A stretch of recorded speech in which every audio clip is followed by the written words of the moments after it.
হয়তো চিন্তা করছেন, হুজুর বউ তো নাই, এখন কার দিকে তাকাবো? মার দিকে তাকাবেন, মায়ের দিকে তাকাবেন, নিজের বোনের দিকে তাকাবেন, সমস্যা নেই, গুনাহ হবে না। তবে হ্যাঁ, নিজের মাও যদি হয়, মার মাথায় কাপড় দেওয়ার দরকার আছে না নাই? বুকে ওড়না দেওয়ার দরকার আছে না নাই? পিছনের দিকে নিতম্বে প্রশস্ত ঢিলা কাপড় পরার দরকার আছে না নাই? এমন কিছু অসভ্য মা আছে, বালেক সন্তান, ছেলের সন্তানের সামনে ওড়না ছাড়া ঘুরে ফিরে বেড়ায়। বেহায়া বেয়াদব মহিলা এগুলো আছে না নাই? মাহরাম মানে এটা বোঝা যাবে না যে মাথায় কাপড় দেওয়া যাবে না। মিনিমাম যে কাপড়গুলো রাখা দরকার প্রত্যেকটা নারীর, এমনকি ছেলের সামনেও মাথায় কাপড় রাখা উচিত, চুলটা ঢেকে রাখা উচিত, বুকে ওড়না দেওয়া উচিত। যদি স্বাস্থ্য কোনো মহিলার বেশি হয়, আরো তাকে সতর্ক থাকা উচিত, ভালো যেন তার বাহ্যিকভাবে যেন প্রদর্শন না হয়। আপনি যদি ভালো হয়ে যান, পরিবার ভালো হয়ে যাবে। পরিবার যদি ভালো হয়ে যায়, সমাজ ভালো হয়ে যাবে। সমাজ যদি ভালো হয়ে যায়, রাষ্ট্র ভালো হয়ে যাবে। কিন্তু আজকে মেয়েদেরকে, ওই পশ্চিমারা মেয়েদেরকে ঘরের মধ্যে রেখেছে না বের করে দিয়েছে? কি বোরকা পরে না খালি গায়ে? খালি গায়ে উলঙ্গ দুনিয়া। আজকে মেয়েদের গায়ে কোনো পোশাক নাই, অথচ আল্লাহ রাব্বুল আলামিন বলেছেন আইয়ুদনিনা আলাইহিন্না মিন জালাবিবিহিন। বাইরে যখন বের হবে, প্রশস্ত কাপড় পরে বের হবে, বোরকা পরে বের হবে, ঢেকে ঢুকে বের হবে। খালাতো ভাই, মামাতো ভাই, চাচাতো ভাই, দুলা ভাই দেখা করা জায়েজ? আজ থেকে দেখা করা জায়েজ। যদিও রক্তের ভাই দেখা করা যাবে না, কারণ সে চাচাতো ভাই বিয়ে জায়েজ, যার সঙ্গে বিয়ে জায়েজ দেখা তার সঙ্গে না জায়েজ, যার সঙ্গে বিয়ে না জায়েজ তার সঙ্গে দেখা করা জায়েজ। এগুলো কার কার কার শরিয়া? কার শরিয়া? আল্লাহর শরিয়া। পর্দা থাকতে হবে। অক্সিজেন যেমন বাঁচার জন্য প্রয়োজন, ঈমান রক্ষার জন্য কি প্রয়োজন? পর্দা প্রয়োজন। এগুলো নিয়ে তো কথা বলে না, এগুলো নিয়ে কোনো কথা নেই। কি যে বেহায়াপনা! সারা বছর বোরকা পরে, বিয়ের দিন বোরকা পরে না। আমি কি ভুল বললাম? সারা বছর বোরকা পরে, ঈদের দিন বিয়ে পড়ে বোরকা পরে। আমি কি ভুল বলতেছি? হাত মোজা পা মোজা লাগায় বাইরে ঘোরাফেরা করে, এদিকে দুলাভাইয়ের সঙ্গে দেখা করে। দুলাভাই তো কম দুষ্ট না, কিছু দুলাভাই দুষ্ট আছে না? বউকে হুন্ডায় তোলে না, খালি শালিকে হুন্ডায় তোলে। এ আছে না নাই? শালিকে হুন্ডায় তোলে। শালি এখন করবে কি? দুলাভাই মানুষ, বড় বোনের স্বামী, না করি কেমনে? যায় লজ্জা শরমে হুন্ডার পিছনে চড়ে, কিন্তু মাঝখানে একটু গ্যাপ রাখে যেন গায়ের সঙ্গে গা না লাগে। দুলাভাই আবার সামনে যে এমন ব্রেক মারে, গ্যাপ পুরো ফিল আপ। হারাম এগুলো। যারা মেয়ের বাপ আছেন, সাবধান হতে হবে। তাহলে এই চোখ দিয়ে হারাম কিছু দেখা যাবে। নিজের বউ দেখলে সওয়াব না গুনাহ? বলেন, নিজের বউ দেখলে সওয়াব না গুনাহ? সওয়াব। নিজের স্ত্রীর দিকে তাকাবেন, সওয়াব পেয়ে যাবেন। এই চোখের হক আদায় হয়ে যাবে। সুন্দর করে প্রশংসা করবেন, আমার স্ত্রী, তুমি আমার জীবনের শ্রেষ্ঠ রাজরানী, গোটা দুনিয়াতে তোমার চাইতে সুন্দর কোনো নারী নাই। এই কথা ওই পুরুষই বলতে পারে, ওই স্বামী বলতে পারে যে স্বামীটা পৃথিবীর কোনো নারীর দিকে তাকায় না। যে পুরুষ পৃথিবীর কোনো নারীর দিকে তাকাবে না, শুধু বইয়ের দিকে তাকাবে, তার চোখে সবচেয়ে সুন্দর নারীকে? বলেন বলেন বলেন কে? এটা মাথায় রাখতে হবে। সুখী হতে হলে ইসলাম মেনে চলতে হবে, তাহলে সুখ পাবেন। ইসলাম মানবো না, কোথাও কোনো সুখ পাওয়া যাবে না। এই চোখের হক আদায় করার দরকার আছে না নাই? আছে। চোখের হক আমরা আদায় করব।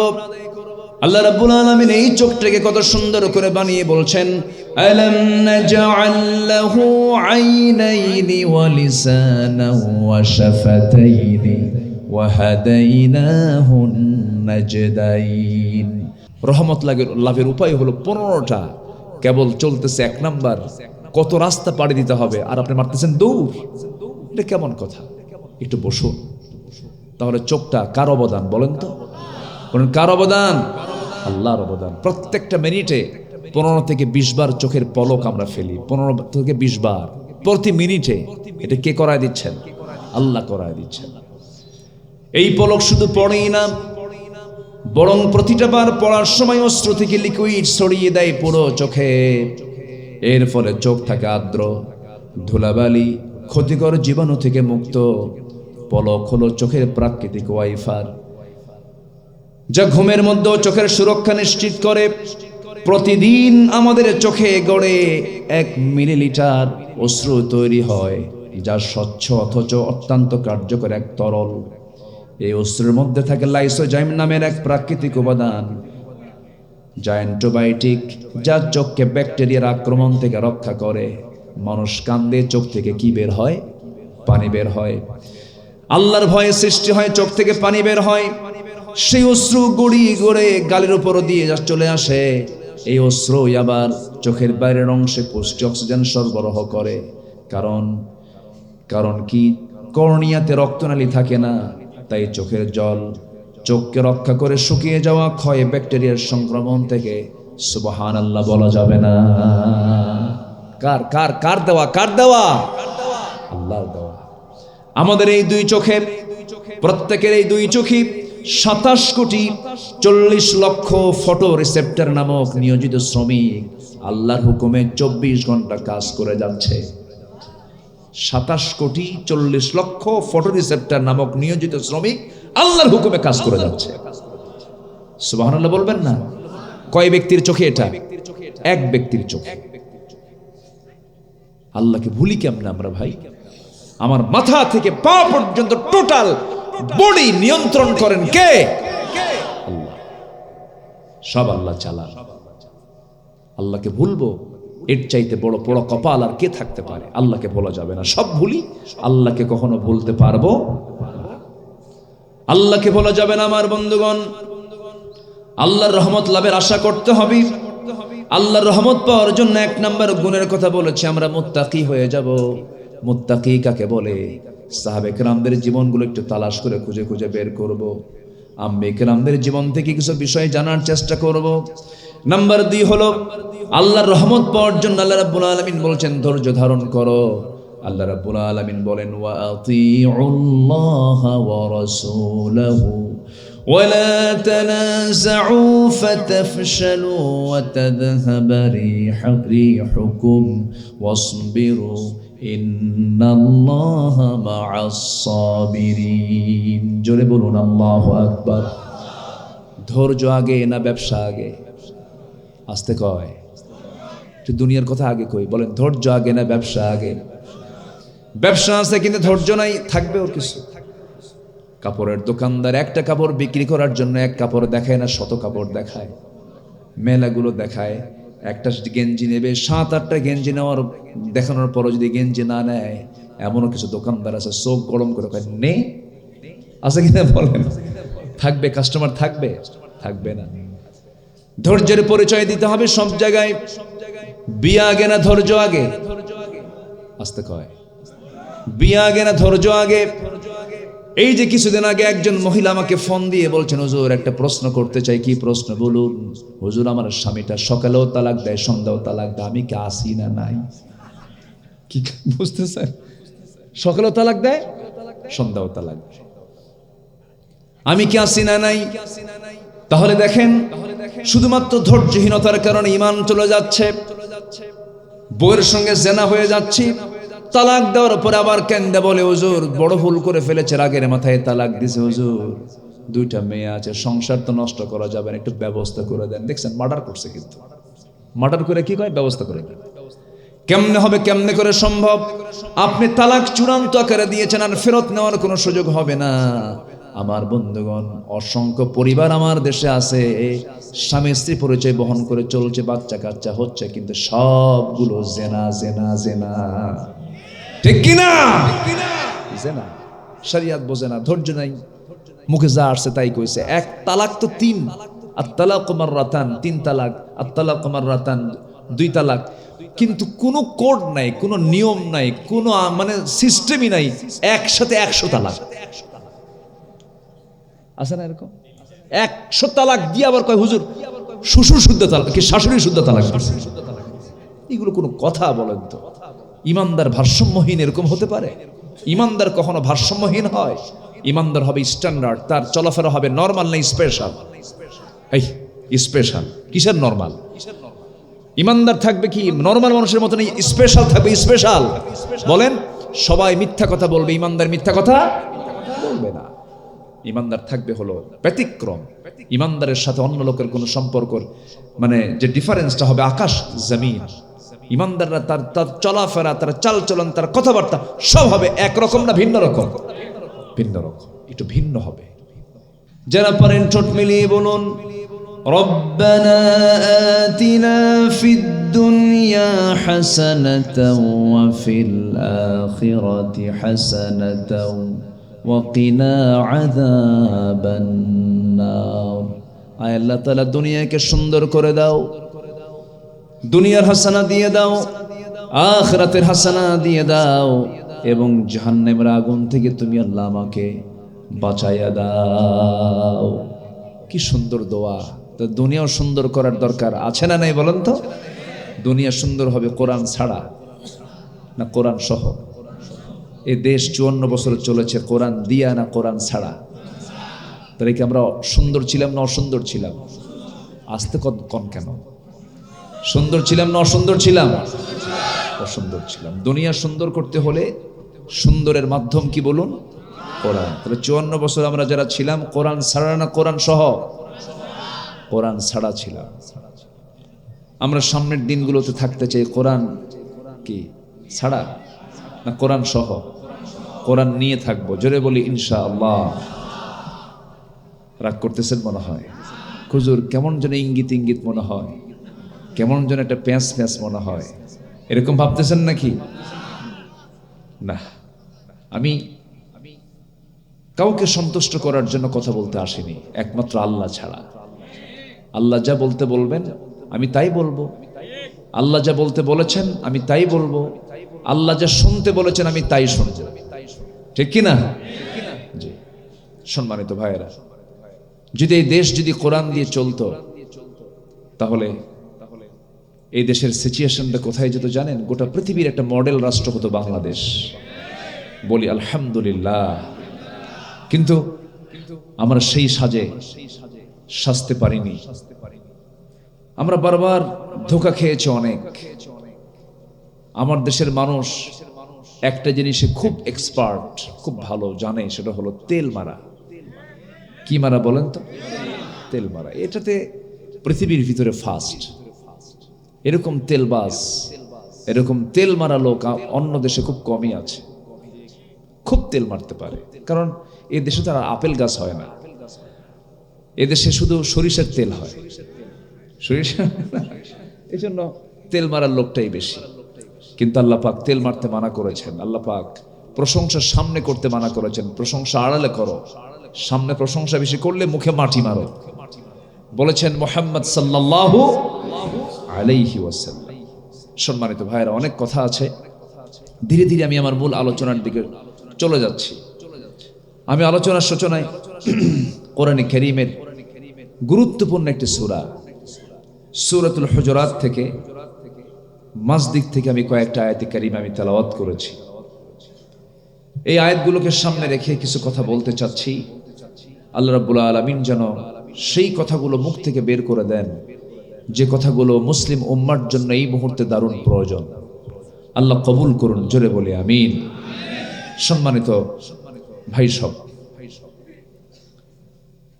অনেক কথা আছে, যেহেতু এক রাত পেয়েছি সব কথা হয়তো আজকে একদিনে শেষ করতে পারবো না। তবে সংক্ষিপ্ত করে একটা আইডিয়া, একটা ধারণা আমি দেওয়ার চেষ্টা করব এই নগণ্য বান্দা হিসেবে। এলেম কালাম তো তেমন কিছু নেই, যতটুকু আল্লাহ তাআলা দিয়েছেন সেখান থেকে কিছু কথা আমি বলতে চাচ্ছি। পৃথিবীতে সব পেলাম, কিন্তু আল্লাহর রহমত পেলাম না। লাভ আছে? এখানে কি কয়েল টয়েল আছে নাকি আশেপাশে? সরাইয়া দেন, একটু কয়েল সরাইয়া দেন। এটা আমার নাকে খুব কষ্ট হয়, অনেকে নিতে পারে না, তাই না? হ্যাঁ, মশা তো থাকবেই, মশার কাম মশা করবেই। জি, আল্লাহ তাআলা মশার কথাও কিন্তু কোরআনে বলেছেন। আলহামদুলিল্লাহ বলবেন না? দেখি নাম যেহেতু আসলো, সুযোগ যদি আসে মশার কিছু কথা আল্লাহ পাক কোরআনে বলেছেন, লা ইস্তাহি আন ইয়াদরিবা মাসালাম মা বাউদাতান। দেখি একটু পরে বলবো ইনশাআল্লাহ। সরাইছেন তো না? সরাই দিয়েন। জি, ধোঁয়া না ওটা দিয়েন না, ওটা দিলে আরো সমস্যা। ধোঁয়া কেমনে যে মানুষ নাকের মধ্যে নিয়ে মুখের মধ্যে ঢুকায় আমার বুঝে আসে না, বুঝলেন? এই সামান্য এই ধোঁয়া আমি নিতে পারতেছি না, আর অনেকে একটা প্যাকেট মারে শেষ না হতে আরেকটার মানে লাগায় নেয়। আছে না, আছে না নাই? এই জাতি নামাজ বেশি পড়ে না বিড়ি বেশি খায়? আলহামদুলিল্লাহ, এই আলহামদুলিল্লাহ কইছে, কিন্তু এত খাওয়া খায়। আল্লাহ পাক সকল নেশা থেকে জাতিকে হেফাজত করুন, জোরে বলি আমিন। সব পেলাম কিন্তু রহমত পেলাম না, লাভ আছে? তাহলে আমাদের সবার আগে রহমত পেতে হবে কার? বলেন, কার রহমত লাগবে বলেন তো? আল্লাহর দয়া ছাড়া হাসরে কেউ নাজাত পাবে? যদি ধরেন আল্লাহ, উপায় আছে বলেন তো? তো সবার আগে কি লাগবে? রহমত লাগবে, দয়া লাগবে। তো এই দয়া লাভের জন্য, রহমত লাভের জন্য আল্লাহ রাব্বুল আলামিন কোরআনে কারীমে বিভিন্ন জায়গায় কিছু উপায় বের করে দিয়েছেন বান্দাকে। এই উপায়গুলো, এই কাজগুলো করো, আমি তোমাকে আমার রহমত দিয়ে ধন্য করে দেব। এটা জোরে বলে সুবহানাল্লাহ। তাহলে সেই রহমত লাভের উপায়গুলো কি কি? মোটামুটি 15টা উপায় গোটা কোরআন থেকে আমি খুঁজে খুঁজে আমি একটু বের করার চেষ্টা করেছি। এই 15টা উপায় যদি আমরা আমাদের বাস্তব জীবনে ট্রিট করতে পারি, নিঃসন্দেহে আমরা আল্লাহর রহমতে ধন্য হব। জোরে বলি ইনশাআল্লাহ। এখন আমি আলোচনার দিকে যাচ্ছি, একটু ছন্দপতন, এটা আমারও অপছন্দ, আমার পছন্দ না এটা, কিন্তু উপায় তো নাই। একটু নিরুপায় হয়ে বলছি, একটু কষ্ট দেব আপনাদের। সেটা হলো মাহফিল কমিটি একটু বলেছেন, হুজুর শুরুতেই একটু চাদরটা, রুমালটা যদি ছেড়ে দিতেন ভালো হতো। বললাম শুরুতে কেন হুজুর, শেষে চলে যায় মানুষ, ওরাও চালাক কম না, বুঝলেন?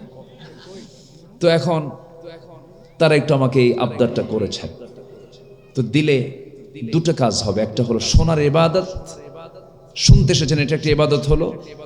দান করতে পারলাম, এটাও একটা ইবাদত। ইবাদত কয়টা হলো? দুইটা হলো। তো চাদর একটু চলে যাচ্ছে, ব্যাগ যাচ্ছে, 2 থেকে 3 মিনিটের ভিতরে আমরা যে যা পারি, শুধু বিড়ি বাদে সব দিয়ে দেন। একটু জিকির করি লা ইলাহা, আরো জোরে লা ইলাহা। মাইকম্যান কোথায়? মাইকম্যান, মাইকওয়ালা কোথায়? একটু আওয়াজ বাড়ান, একটু সুন্দর করেন। আমি যা কই তাই তো হয়। মাইকের তালে ভিতরে থাকলো কি হতো? মাইকের আওয়াজটি সুন্দর করার চেষ্টা করেন, এটা আওয়াজটা যেন শ্রুতি মধুর হয়, কর্কশ না হয়। একটু খেয়াল করেন। জিকির করি লা ইলাহা।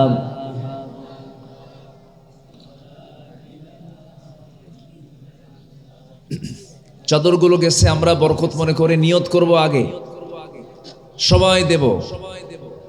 জি, আল্লাযীনা ইউনফিকুনা ফিস সাররা ওয়াদ দাররা ওয়াল কাযিমিনাল গায়য ওয়াল আফিনা আনিন নাস আল্লাহু ইউহিব্বুল মুহসিনিন।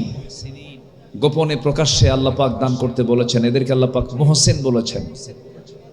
যে যা পারি আমরা দেই, কথা না বলি, জিকির করি লা ইলাহা।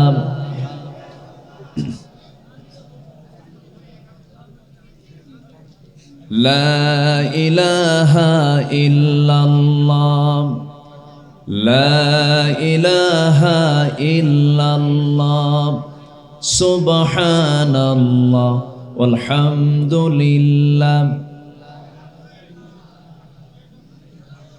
আর জোরে লা ইলাহা, সুবহানাল্লাহ আলহামদুলিল্লাহ। আর জোরে লা ইলাহা, লা ইলাহা।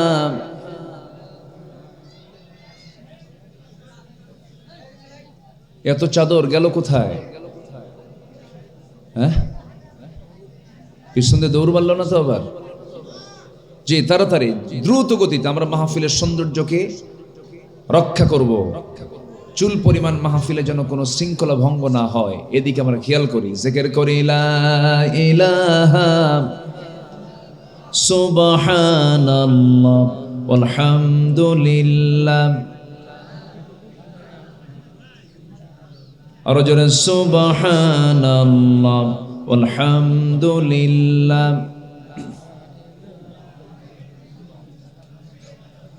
লা ইলাহা ইল্লাল্লাহ। জি ঠিক আছে, হ্যাঁ ঠিক আছে। আজকের এই মহৎ আয়োজনের সম্মানিত প্রধান অতিথি মহোদয়, জামাত ইসলামের নায়েবে আমির, আপনাদের এলাকার কৃতি সন্তান, যিনি গোটা দেশের ইসলামের নেতৃত্ব দিচ্ছেন, বৃহত্তর ইসলামী সংগঠনের নেতৃত্বের যিনি শীর্ষস্থানে আছেন, অধ্যাপক মুজিবুর রহমান, তিনি মাহফিলের জন্য কিছু টাকা অনুদান দিয়েছেন। আল্লাহ কবুল করুন, জোরে বলি আমিন। জি আসুন আমরা এখন আলোচনার দিকে চলে যাচ্ছি। একটু রাত কিন্তু বেশি হয়ে যাচ্ছে, আমরা সোজা আলোচনার দিকে চলে যাই। আল্লাহ সবার দানকে কবুল করো, জোরে বলি আল্লাহুম্মা আমিন। সম্মানিত ভাইয়েরা, তাহলে যাই করি না কেন আমাদের আশা থাকতে হবে কার রহমতের আশা? বলেন তো, বলেন কার রহমতের আশা? এবং আল্লাহ বলছেন, বান্দা আমার রহমত থেকে নিরাশ হওয়ার দরকার নেই, আমি তোমাকে সব গুনাহগুলো মাফ করে দেব। জোরে বলি সুবহানাল্লাহ। কুল ইয়া ইবাদিয়াল্লাযীনা আসরাফু আলা আনফুসিহিম লা তাকনাতু মির রাহমাতিল্লাহ ইন্নাল্লাহা ইয়াগফিরুয-যুনুবা জামিআ। হে আমার বান্দা, আমার রহমত থেকে নিরাশ হইও না। তোমার যত বড় গুনাহই হোক না কেন, আমার কাছে যদি মাফ চাইতে পারো, সমস্ত গুনাহগুলো আমি আল্লাহ তোমার মাফ করে দেব। জোরে বলি সুবহানাল্লাহ। আমাদের গুনাহ বড় না আল্লাহর রহমত বড়? কার রহমত বড়? বলেন কার রহমত বড়? মাফের মতো মাফ চাইতে হবে, তৌবার মতো তৌবা করতে হবে, ইস্তেগফারের মতো ইস্তেগফার করতে হবে। মাফ করে দিবেন তিনি কে? আসতে বলবেন না, তিনি কে? তবে কিছু কিছু গুনাহ মাফ হবে না, কিছু কিছু ব্যক্তির গুনাহ কখনো ক্ষমা হবে না, তৌবা গ্রহণযোগ্য হবে না। তৌবা মানে হচ্ছে কমপ্লিটলি ফিরে আসা। কার পথে বলেন তো? আল্লাহর পথে। শুধু একটা দোয়া পড়লাম আর তৌবা হলো তা কিন্তু নয়। যেরকম হিংসুকের কোনো দোয়া আল্লাহর দরবারে মঞ্জুর হবে না। হিংসা তো মনে হয় তানরে নাই। আসতে কয় হিংসা আছে? একই গ্রামের বাসিন্দা, জমির পাশে জমি একজন কিনছে, 2 বিঘা জমি কিনছে, কিন্তু যে জমি কিনছে তার কোনো টেনশন নাই, কিন্তু ওই জমির পাশে যার জমি তার সারা রাত ঘুম নাই। এরকম লোক তো মনে হয় নাই। আসতে কয় আছে না নাই বলেন তো? এগুলো হলো মনের রোগ। হিংসুকের দোয়া কবুল হয় না, মুশরিকের দোয়া কবুল হয় না। এগুলো মারাত্মক অপরাধ। এজন্য যে সমস্ত অপরাধের কোনো মাফ নেই, এই অপরাধ থেকে আমাদের বাঁচার দরকার আছে না নাই বলেন তো? বাঁচতে হবে। তাহলে আল্লাহর রহমত লাভের 15টা উপায়ের আমি একটাও বলিনি, আমি আস্তে আস্তে করে সেই দিকে চলে যাচ্ছি। সম্মানিত ভাইয়েরা, 1 নম্বর হলো তাকওয়া অবলম্বন করা, অর্থাৎ কাউকে না ভয় পেয়ে ভয় পাওয়া কাকে? কারো হুকুম না মেনে হুকুম মানা কার? আল্লাহ পাকের। এক জায়গায় না সব জায়গায়? আসতে বলবেন না, এক জায়গায় না সব জায়গায়? সব জায়গায়। যেখান থেকে আমি তেলাওয়াত দিয়ে শুরু করেছি, মহান রব্বুল আলামিন সুন্দর করে বলছেন, মানব মণ্ডলীকে ডাক দিয়ে বলছেন, ইয়া আইয়ুহান নাসু ইন্না খালাকনাকুম মিন যাকারিন ওয়া উনসা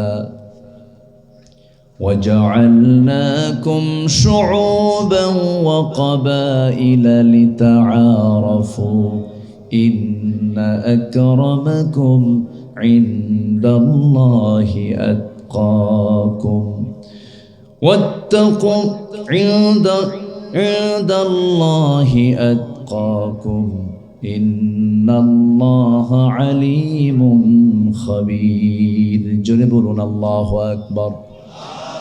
সূরাতুল হুজুরাত আয়াত নম্বর 13 মহান রব্বুল আলামিন বলছেন, আমি তোমাদেরকে নিঃসন্দেহে সৃষ্টি করেছি এক নর এবং নারী থেকে, আদম এবং হাওয়া থেকে। বিভিন্ন গোত্র করেছি, বিভিন্ন ভাষা দিয়েছি, জাতি করেছি তোমাদেরকে। কেন করেছি? লিতাআরাফু, যেন তোমরা একে অপরকে চিনতে পারো। তবে জেনে রেখে দিও, বংশগত পরিচয় দিয়ে জান্নাত পাওয়া যাবে না, নেতৃত্বের পরিচয় দিয়ে জান্নাত পাওয়া যাবে না, বংশগত কৌলিন আল্লাহর দরবারে মঞ্জুর হবে না। পিতার পরিচয়ে সন্তান নাজাত পাবে না, সন্তানের পরিচয়ে পিতা নাজাত পাবে না। যদি তাই হতো, নূহের ছেলে কেনান জান্নাত পেয়ে যেত, ইব্রাহিম আলাইহিস সালামের বাবা আজর জান্নাত পেয়ে যেত, নবীর আপন চাচা যার সঙ্গে আমার রাসূল গোটা জীবন কাটায় দিলেন, আবু তালেবও জান্নাত পেয়ে যেতেন। বংশের পরিচয় দিয়ে জান্নাত পাওয়া যেত, আবু লাহাবও জান্নাত পেয়ে যেত। বংশ দিয়ে নয়, পিতার পরিচয় দিয়ে নয়, সন্তানের পরিচয় দিয়ে নয়। জান্নাত পাওয়ার জন্য যেটা সবচেয়ে সবার আগে প্রয়োজন, সেটা হলো একমাত্র দিলের মধ্যে ভয় থাকতে হবে। কার? আসতে বলবেন না, কার? আল্লাহর। ইন্না আক্রামাকুম ইনদাল্লাহি আতকাকুম, তোমাদের মধ্যে সেই লোকটাই সবচেয়ে বেশি সম্মানিত যে আমি আল্লাহ আমাকে সবচেয়ে বেশি ভয় করে। আমার বন্ধুগণ, তাকওয়া এমন একটা গুণের নাম, তাকওয়ার পরিপূর্ণ গুণ যদি কোনো বান্দার মধ্যে অর্জিত হয়ে যায়, সে বান্দাই মহা সফল হয়ে যায়। জোরে বলি সুবহানাল্লাহ। কোরআন যখন খুলি আমরা, কোরআন খোলার সঙ্গে সঙ্গে মহান রব্বুল আলামিন আগে মুত্তাকিদের পরিচয় তুলে ধরেছেন। যারা পারেন ঠোঁট মিলিয়ে মিলিয়ে একটু গুনগুন করে আমার সঙ্গে পড়ুন, সওয়াব পেয়ে যাবেন। হুদাল্লিল মুত্তাকিন الذين يؤمنون بالغيب ويقيمون الصلاة ومما رزقناهم ينفقون والذين يؤمنون بما أنزل إليك وما أنزل من قبلك وبالآخرة هم يوقنون أولئك على هدى من ربهم وأولئك هم المفلحون জোরে বলুন আল্লাহু আকবার। সফল হতে চাও নাকি? মুত্তাকি হয়ে যাও। মুত্তাকি কারা? 5টা গুণের অধিকারী যারা। কয়টা গুণের বলেন? 5টা গুণের অধিকারী যারা, তারা হলো মুত্তাকি, তারাই হলো সফল। নাম্বার 1 হলো আল্লাহকে বিশ্বাস করব আমরা, দেখে না না দেখে। আসতে বলবেন না, দেখে না না দেখে। তবে বান্দা দুনিয়াতে আল্লাহকে না দেখে বিশ্বাস করবে, তবে জান্নাতে আল্লাহকে দেখা যাবে, পুরোপুরি দেখতে পাবো আমরা জান্নাতে গিয়ে। সবাইকে দেখতে রাজি আছেন? সবাইকে দেখতে রাজি আছেন? দেখতে হলে কোথায় যেতে হবে? জান্নাতে। নামাজ না পড়লেও হবে নাকি? নামাজ না পড়লে হবে? মনের পর্দা বড় পর্দা, বাহিরের পর্দা উঠা ওরে হু হু আছে কিনা বলেন? পর্দা নাই, নামাজ নাই, কালাম নাই, কিচ্ছু নাই। আমার দেশে কত তরিকা যে আছে, আমার দেশে যে কত বিচিত্র মানুষ আছে। সেই দিন এক ভণ্ড আমারে কয়, হুজুর আপনাদের কোরআন তো 30 পারা, আমাদের কোরআন তো 90 পারা। কয় পারা বেশি হলো? 60 পারা। হাইরে তার মোষ, হাইব্রিড জাতের মোষ। ধানের কিছু জাত আছে না? কি জাত আছে? হাইব্রিড। মোষের মধ্যেও কিছু জাত আছে, হাইব্রিড মোষ। 2.5 ইঞ্চি মোটা এরকম মোষ, সাদা সাদা, গাঁজা খায় খায় লাল টকটকা বানাইছে। গাঁজা খায়, শীত হয়ে পড়ে থাকে, নামাজ নাই, কালাম নাই, লাল শালু। মাঝে মাঝে উল্টা পাল্টা কি বকে, অথচ সেও চিন্তা করে আমিও জান্নাত পেতে চাই। জান্নাত পাওয়ার জন্য সবার আগে শর্ত হলো মুত্তাকি হতে হবে। কি হতে হবে বলেন তো? মুত্তাকি। মুত্তাকি হতে হলে কয়টা গুণ লাগে? 5টা গুণ লাগে। রহমত পাওয়ার জন্য কয়টা উপায় আছে? বলেন বলেন বলেন। 15টা। বলতেছি কয় নাম্বার? 1 নাম্বার। সবাই মনে মনে রাখবেন, একটা একটা করে শোনাবো, জোরে বলি ইনশাআল্লাহ। তাহলে আল্লাহকে বিশ্বাস করবো আমরা, দেখে না দেখে?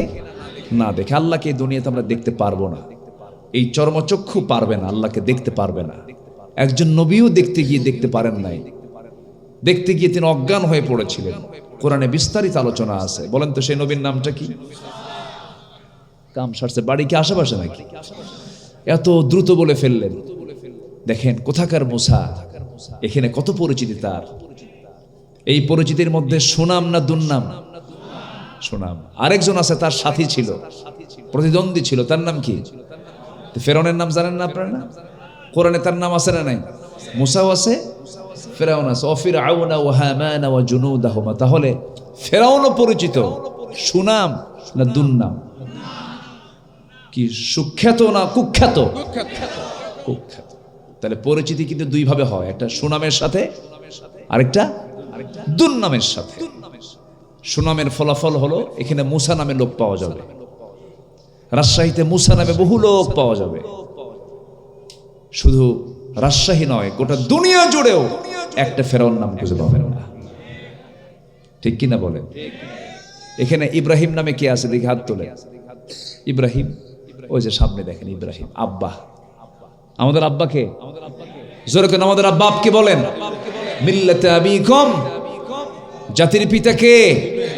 16 বছর তো প্যাঁচ লাগছিল, এখন তার প্যাঁচ নাই। জোরে কোন জাতির পিতা কে? 1000 বার বলবো আমরা। সব জায়গায় প্যাঁচ লাগিয়েছিল তারা, এমন কোন জায়গা নেই তারা প্যাঁচ মাহফিলকেও তারা বন্ধ করার জন্য প্যাঁচ লাগিয়ে দিয়েছিল। ওরা চেয়েছিল অচল করতে কোরআনকে, আল্লাহ পাক তাদেরকে অচল বানায়া একদম মামু বাড়ি দিল্লি পাঠাই দিয়েছে। যা, কষ্ট পাচ্ছেন নাকি আপনারা? সম্মানিত ভাইয়েরা,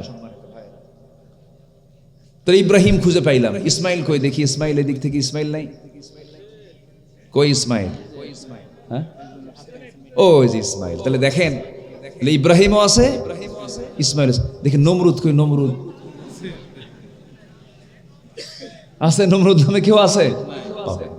নমরুদ পাবেন না, হামান পাবেন না, সাদ্দাদ পাবেন না, ফেরাউন পাবেন না, আবু লাহাব পাবেন না, কিন্তু মুহাম্মদ পাবেন, ইব্রাহিম পাবেন, ইউনুস পাবেন, জাকারিয়া পাবেন, শীষ পাবেন, তারপরে কি দাউদ পাবেন, ইউসুফ পাবেন, ইউনুস পাবেন, ইলিয়াস পাবেন, ইয়াকুব পাবেন, আইয়ুব পাবেন, ঈসা পাবেন। কিন্তু নমরুদ খুঁজে পাওয়া যাবে না, কারণ ওটার কি সুনাম কুনাম? আমার দেশেও কিছু ফেরাউন পয়দা হয়েছিল, আসতে কেমন না জোরে কোন ঠিক কিনা? পয়দা হয়েছিল, শুধু নামটা ভিন্ন কিন্তু চরিত্রের মিল ছিল। ফেরাউনের রোগ একটাই ছিল, সেটা হলো ক্ষমতা ছাড়া যাবে না। ওদেরও রোগ একটাই ছিল, কি ছাড়া যাবে না? ক্ষমতাকে পাকাপোক্ত করার জন্য 40,000 শিশুকে হত্যা করেছিল ফেরাউন। ইযাববিহুনা আবনাআকুম ওয়া ইস্তাহয়ুনা নিসাআকুম। কিন্তু এরপরও কাম হয়নি, একদম পানিতে চুবাইয়া ওয়া আগরাকনা আলা ফিরাউন, 14 গোষ্ঠীকে পানিতে চুবাইয়া মেরেছেন তিনি আমার কে? আসতে বলবেন না কে? আল্লাহ আছেন না নাই বলেন তো? মনে হয় রাগ করতেছেন হুজুর, মাঝে মাঝে দেখি একটু প্যাঁচমুচ মারেন, এগুলো মনে করা যাবে না। অনেক অত্যাচার সহ্য করেছি আমরা। মাহফিলে পুলিশ পাঠাইছে, মাহফিলে লক্ষ্য করে গুলি করা হয়েছে, অসংখ্য আলেমকে পিঠ মোড়া দিয়ে বেঁধে কারাবরণ করতে বাধ্য করেছে, রিমান্ডে নিয়েছে, চোখ উপড়ে নিয়েছে, হাত কেটে নিয়েছে, পা কেটে নিয়েছে, অনেক কিছু করেছে। ওরা যা পারে আমরা তা পারি না, ওরা অনেক কিছু করেছে। সম্মানিত ভাইয়েরা, আসুন আমরা আল্লাহর রহমত খুঁজে বেড়াই। রহমত তো লাগবে, রহমত ছাড়া কি জান্নাত পাওয়া যাবে? 1 নাম্বার হলো আমরা মুত্তাকি হব, আমরা তাকওয়ার গুণ অর্জন করব, আল্লাহকে বিশ্বাস করব, দেখে না দেখে না দেখে। নাম্বার 2 হলো নামাজ কায়েমের সংগ্রাম করবে যারা, নামাজ কায়েম যারা করবে। নাম্বার 3 হলো আমি যে রিজিক দিয়েছি তা থেকে কিছু অংশ আমার পথে যারা খরচ করবে। নাম্বার 4 হলো কিতাবের প্রতি বিশ্বাস রাখবে। নাম্বার 5 হলো আখিরাতকে বিশ্বাস করবে। মানুষ ভালো হবে একমাত্র কেবলমাত্র শুধুমাত্র দুনিয়ার চিন্তায় না, আখিরাতের চিন্তায়। কিসের চিন্তায় ভালো হবে বলেন? কিন্তু মানুষ চিন্তা করে কিসের? বেশি চিন্তা করে কিসের? দুনিয়ার। এই দুনিয়ার চিন্তা করতে গিয়ে আখিরাত হারায় ফেলে, দুনিয়াও হারায় ফেলে। কিন্তু যদি কোনো বান্দা শুধু যদি স্পেশালি আখিরাতকে চিন্তা করত, দুনিয়াটা হয়ে যেত, আখিরাতটাও হয়ে যেত। আখিরাতকে টার্গেট করে আমরা চলবো সামনে। আমার আখিরাত যদি সুন্দর হয়ে যায়, আমার দুনিয়াটাও সুন্দর হয়ে যাবে। আখিরাতকে টার্গেট করে আমাকে আপনাকে চলতে হবে। আল্লাহ রাব্বুল আলামিন বলছেন, বান্দারে এই দুনিয়া তো শেষ হয়ে যাবে, কিন্তু আখিরাত তো কোনোদিন শেষ হবে না। কুল্লু মান আলাইহা ফান ওয়া ইয়াবকা ওয়াজহু রাব্বিকা যুল জালালি ওয়াল ইকরাম ফাবিআইয়ি আলাই রাব্বিকুমা তুকাযযিবান। দুনিয়ার সবকিছু ফানা ফানা হয়ে যাবে, টুকরো টুকরো হয়ে যাবে, সব ডিস্ট্রয় হয়ে যাবে, কিছুই থাকবে না। আমার নবীজি যখন নামাজে দাঁড়াতেন, মাগরিবের নামাজ, ফজরের নামাজ, এশার নামাজে যখন মাঝে মাঝে তিনি সেই ইনফিতার পড়তেন, সূরা তাকবীর যখন পড়তেন, সূরা দুহা যখন পড়তেন, অজরে ঝাড়ায় কাঁদতেন নামাজের ভিতরে। ভয়ঙ্কর এই সমস্ত সূরাগুলো। আল্লাহ রাব্বুল আলামিন বলেন, إذا الشمس كورت وإذا النجوم انكدرت إذا السماء انفطرت وإذا الكواكب انتثرت إذا زلزلت الأرض زلزالها وأخرجت الأرض أثقالها وقال الإنسان ما لها। এই যে আকাশ দেখতে পাচ্ছি, আকাশ ফেটে ফেটে যাবে, তারকাগুলো ছিটকে ছিটকে পড়বে, সূর্য সংকুচিত হয়ে যাবে, জমিন তার ভিতরে সমস্ত কিছু উদ্গীরণ করে দেবে। এই যে 7টা সমুদ্রের নাম শুনেছি, 7 সমুদ্রের নিচে আল্লাহ রাব্বুল আলামিন আগুন রেখে দিয়েছেন চুলা করে, যেন সমুদ্রের পানিগুলো যেন বরফ না হয়, জাহাজ যেন চলতে পারে। প্রত্যেকটা সমুদ্রের নিচে আল্লাহ রাব্বুল আলামিন আগুন রেখে দিয়েছেন। কিয়ামত যখন শুরু হয়ে যাবে, আগুনগুলো নিচ থেকে বের হয়ে সমুদ্রকে 2 ভাগ করে ফেলবে, সব ওলট পালট হয়ে যাবে, সবকিছু উদ্গীরণ যখন করে দেবে, মানুষ বলবে ওয়াকালাল ইনসানু মা লাহা। আহারে, এত কিছু করলাম সব তো মাটির সঙ্গে মিশে গেল। সেই দিন কেউ কাউকে চিনবে না। হাসরের ময়দানে মানুষ উলঙ্গ হয়ে উঠবে, গায়ে কোনো পোশাক থাকবে না, খাতনাবিহীন হয়ে উঠবে সেই কিয়ামতের দিন। আম্মা জান আয়েশা বলেন, ইয়া রাসূলুল্লাহ, সেদিন কি একটু লজ্জা হবে না? একজন আরেকজনকে দেখবে না। রাসূল বলছেন, আয়েশা রে, সেই দিন একজন আরেকজনের দিকে তাকাবে কখন, এই হুঁশটাও থাকবে না। এমন ভয়ঙ্কর দিন সবার সামনে আছি। জাহান্নামের ভয়াবহতা মারাত্মক। জাহান্নাম উত্তপ্ত হয়ে থাকবে, জাহান্নামীদের ভিতরে জাহান্নামীদেরকে সেই জায়গায় ঢুকানো হবে, আবার জান্নাত ওয়েলকাম জানাবে জান্নাতীদেরকে। আমার বন্ধুগণ, সেই জান্নাত পেতে চাই না জাহান্নাম পেতে চাই? জান্নাত পেতে চাই না জাহান্নাম পেতে চাই? জান্নাত যদি পেতে চাই, জান্নাতের লাইন আমাকে আপনাকে থাকতে হবে। লাইন 2টা। লাইন কয়টা? 2টা লাইন। এই 2টা লাইনের যে কোনো একটা লাইন আমাকে আপনাকে বেছে নিতে হবে। ভয়ঙ্কর সেই জাহান্নাম, জাহান্নামের বর্ণনা আমরা কোরআনে কারীমের মধ্যে যা পাই, শুধু পাইছি কিন্তু দেখি তো নাই। এত ভয়ঙ্কর জাহান্নাম। বিচার শেষ যখন হয়ে যাবে, জাহান্নামীদের ঘাড়ে আর চুলের মুঠি ধরে লাঞ্ছনার সাথে জাহান্নামের দিকে নিক্ষেপ করা হবে। সেদিন থেকে তাদের নতুন উপহার হবে আগুনের পোশাক, লৌহ নির্মিত হাতুড়ি আর টকবগে ফুটন্ত পানি। আল্লাহ রাব্বুল আলামিন এই ব্যাপারে বহু জায়গায় বক্তব্য দিয়েছেন। এই আযাব তারা সহ্য করতে পারবে না।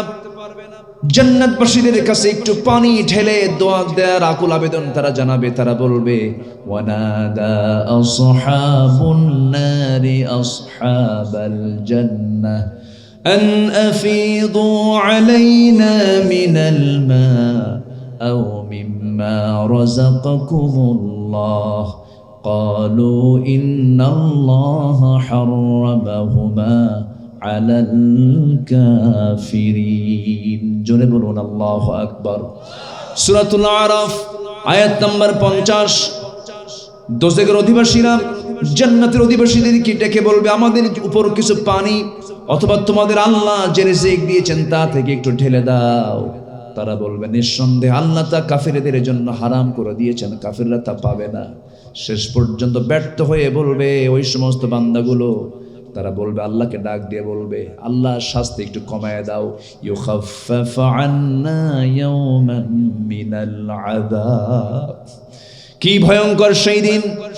এবং তাদেরকে বর্ণনা করে বলা হবে ক্বালু আওয়ালাম তাকু তা'তিকুম রুসুলুকুম বিল বায়িনাত ক্বালু বালা قالوا فادعوا وما دعاء الكافرين إلا في ضلال। তোমাদের কাছে কি তোমাদের রাসূলগণ সুস্পষ্ট নিদর্শন বলে নিয়ে আসেন নাই? জাহান্নামীগণ বলবে সব এসেছিল কিন্তু আমরা তা করি নাই, আমরা তা আমল করি নাই। সব সেদিন সব ব্যর্থ হয়ে যাবে। শেষ পর্যন্ত তারা চিৎকার করে বলবে ربنا أخرجنا نعمل صالحا غير الذي كنا نعمل أولم نعمركم ما يتذكر فيه من تذكر وجاءكم النذير فذوقوا فما للظالمين من نصير। মানুষ সব অস্থির হয়ে বলবে আল্লাহ দুনিয়াতে পাঠায় আমরা ভালো আমল করব কিন্তু কোনো সুযোগ হবে না। আল্লাহ শেষ পর্যন্ত তাদেরকে জাহান্নামের মধ্যে যখন নিক্ষেপ করে ফেলবেন তারা বলবে ইয়াকুলু ইয়া লাইতানি কুনতু তুরাবা। সেদিন তারা আফসোস করে বলবে আরে মাটি যদি হয়ে যেতাম, শেষ হয়ে যেতাম, কিন্তু কোনো সুযোগ নাই। জাহান্নামের মধ্যে ফেলবে, চামড়াটা জাহান্নামের আগুনে পড়ে যাবে। আল্লাহ বলছেন তোর শাস্তি যেন একটু যেন না কমে। বাদদাল্লাহুম জুলুদা, এই চামড়া চেঞ্জ করে আবার নতুন চামড়া দেব, জাহান্নামের স্বাদ আস্বাদন করবি। আবার ওইদিকে এমন জান্নাত আল্লাহ রাব্বুল আলামিন রেখে দিয়েছেন, সেই জান্নাতের মধ্যে 4টা নহর থাকবে, মধুর নহর, দুধের নহর, শরাবের নহর, পানির নহর। সুবহানাল্লাহ বলবেন না? দুনিয়ার খাবার খেলে মানুষ বুড়ো হয়ে যায়, কিন্তু জান্নাতের খাবার যখন বান্দা একবার মুখে নেবে বুড়ো হওয়াটা তার জন্য হারাম হয়ে যাবে। সে কখনো বুড়ো হবে না, চির যৌবন নিয়ে থাকবে। যৌবনের শক্তি ডাবল হয়ে যাবে। মন চাবে আল্লাহ ওই যে উড়ন্ত পাখিটা উড়ে যায় ফ্রাই করে খাবো, সামনে ট্রেতে তার সামনে জান্নাতের সমস্ত খেলমানরা তার সামনে, ওই উড়ন্ত পাখিটার ফ্রাই তার ভাজা গোশতটা তার সামনে হাজির হয়ে যাবে। যেরকম সুবহানাল্লাহ।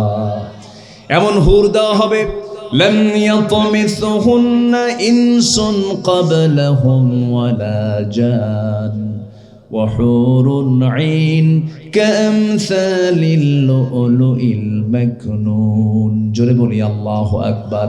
আল্লাহ জান্নাতীদেরকে জান্নাতের মধ্যে ঢুকায় দিয়া ওই সমস্ত হুরদের সঙ্গে বিয়ে বসায় দিবেন। কি করে দিবেন বলেন? বিয়ে বসায় দিবেন। তাহলে জান্নাতেও বিয়ে আছে না নাই বলেন? আজকে দুনিয়ার জিন্দেগিতে বিয়া না করে কাম কুকাম যারা করতেছো ওই সমস্ত হুররা তোমরা পাবা না। ওই হুর পাওয়ার জন্য হারাম পন্থা বর্জন করতে হবে, হারামকে বাদ দিতে হবে। আমার বন্ধুগণ, আল্লাহ রাব্বুল আলামিন জান্নাতের ভিতর অনেক অফার দিয়েছেন, খাদ্যের অফার দিয়েছেন, হুরের অফার দিয়েছেন। এই সমস্ত বিষয়গুলো নিয়ে গোটা কোরআনের 3 ভাগের 1 ভাগ শুধু জান্নাত জাহান্নামের আলোচনা করেছেন, আখিরাতের আলোচনা করেছেন। যুবকরা যদি এই কোরআনটা নিয়ে যদি একটু গবেষণা করে যদি স্টাডি করত, দুনিয়ার কোনো মোহ তাকে আকৃষ্ট করতে পারত না। আল্লাহু আকবার বলেন। আপনি যা চাবেন জান্নাতে তাই পাবেন। মন যা চাবে, ওয়ালাকুম ফিহা মা তাশতাহি আনফুসুকুম ওয়ালাকুম ফিহা মা তাদউন নুজুলাম মিন গফুরির রহিম। মন যা চাবে তাই পাবে। সুবহানাল্লাহ বলবেন না? বহুদিন আগে এক মাহফিল ছিল আমার কুড়িগ্রাম। এই দেশে কিছু গ্রাম আছে, চট্টগ্রাম, 14 গ্রাম, আরেকটা কি কুড়িগ্রাম। তো কুড়িগ্রামে মাহফিল, তো এরকম জান্নাতের নিয়ামত নিয়ে আলোচনা করতেছে। হঠাৎ করে এক বুড়ো চাচা বলে, হুজুর বহু জান্নাতের খাবারের কথা বললেন, বহু নিয়ামতের কথা বললেন, কিন্তু একটা নিয়ামত মনে বাদ পড়ছে। হুজুর কি বিড়ি থাকবে না জান্নাতে? দেখেন, একদম সাধারণ মানুষ, উনি খুব পেরেশান, চেহারার দিকে তাকানো যাচ্ছে না, বিড়ি খাইয়া চেহারা আরো কালো বানায় ফেলছে। আছে না, আছে না, এরকম আছে না, আছে না? খুব নেশা। রাত 3টার দিকে ঘুম থেকে উঠে তখন বিড়ি খায়। আবার কিছু কিছু লোক আছে এত পান খায়, পান খান সমস্যা নাই, পান তো আমি খেতে মানা করছি না, পান তো রস। দাদির মুখ লাল না হলে কেমন হয়? দাদা খাবেন, দাদি খাবেন, সময় কাটে, ভালো খান, 2টা 3টা 4টা 3 বেলায় খাইলেন, সমস্যা নাই। 60-70টা পান খান, এটা কেমন কথা? এ তো ছাগলও খায় না। আছে কিনা বলে? আপনার তো ক্যান্সার হয়ে যাবে, আপনার এত কি খাওয়া যায়? পান খান খান, আবার পানের সাথে আবার হাকিমপুরি রহমতুল্লাহ আলাইহি খান। এখানে তো ক্লেম আছে, অভিযোগ আছে। রাগ করতেছেন মনে হয় আপনারা। এই সমস্ত কথাগুলো কি বলার দরকার আছে ভাই? আসতে বলবেন না, আছে না নাই? কত সুন্দর চেহারা, পান খায়া দাঁতগুলো তরমুজের বিচে বানায় ফেলে। আমার রাসূল যখন মারা যান, আম্মা জান আয়েশা বলেন তার দাঁতগুলো মুক্তোর দানার মতো ঝিলিক মারতেছিল। যেরকম সুবহানাল্লাহ। এবং নবীজি তার জীবনের শেষ আমল করেছেন, মালাকুল মউত তার জান কবজ করবেন।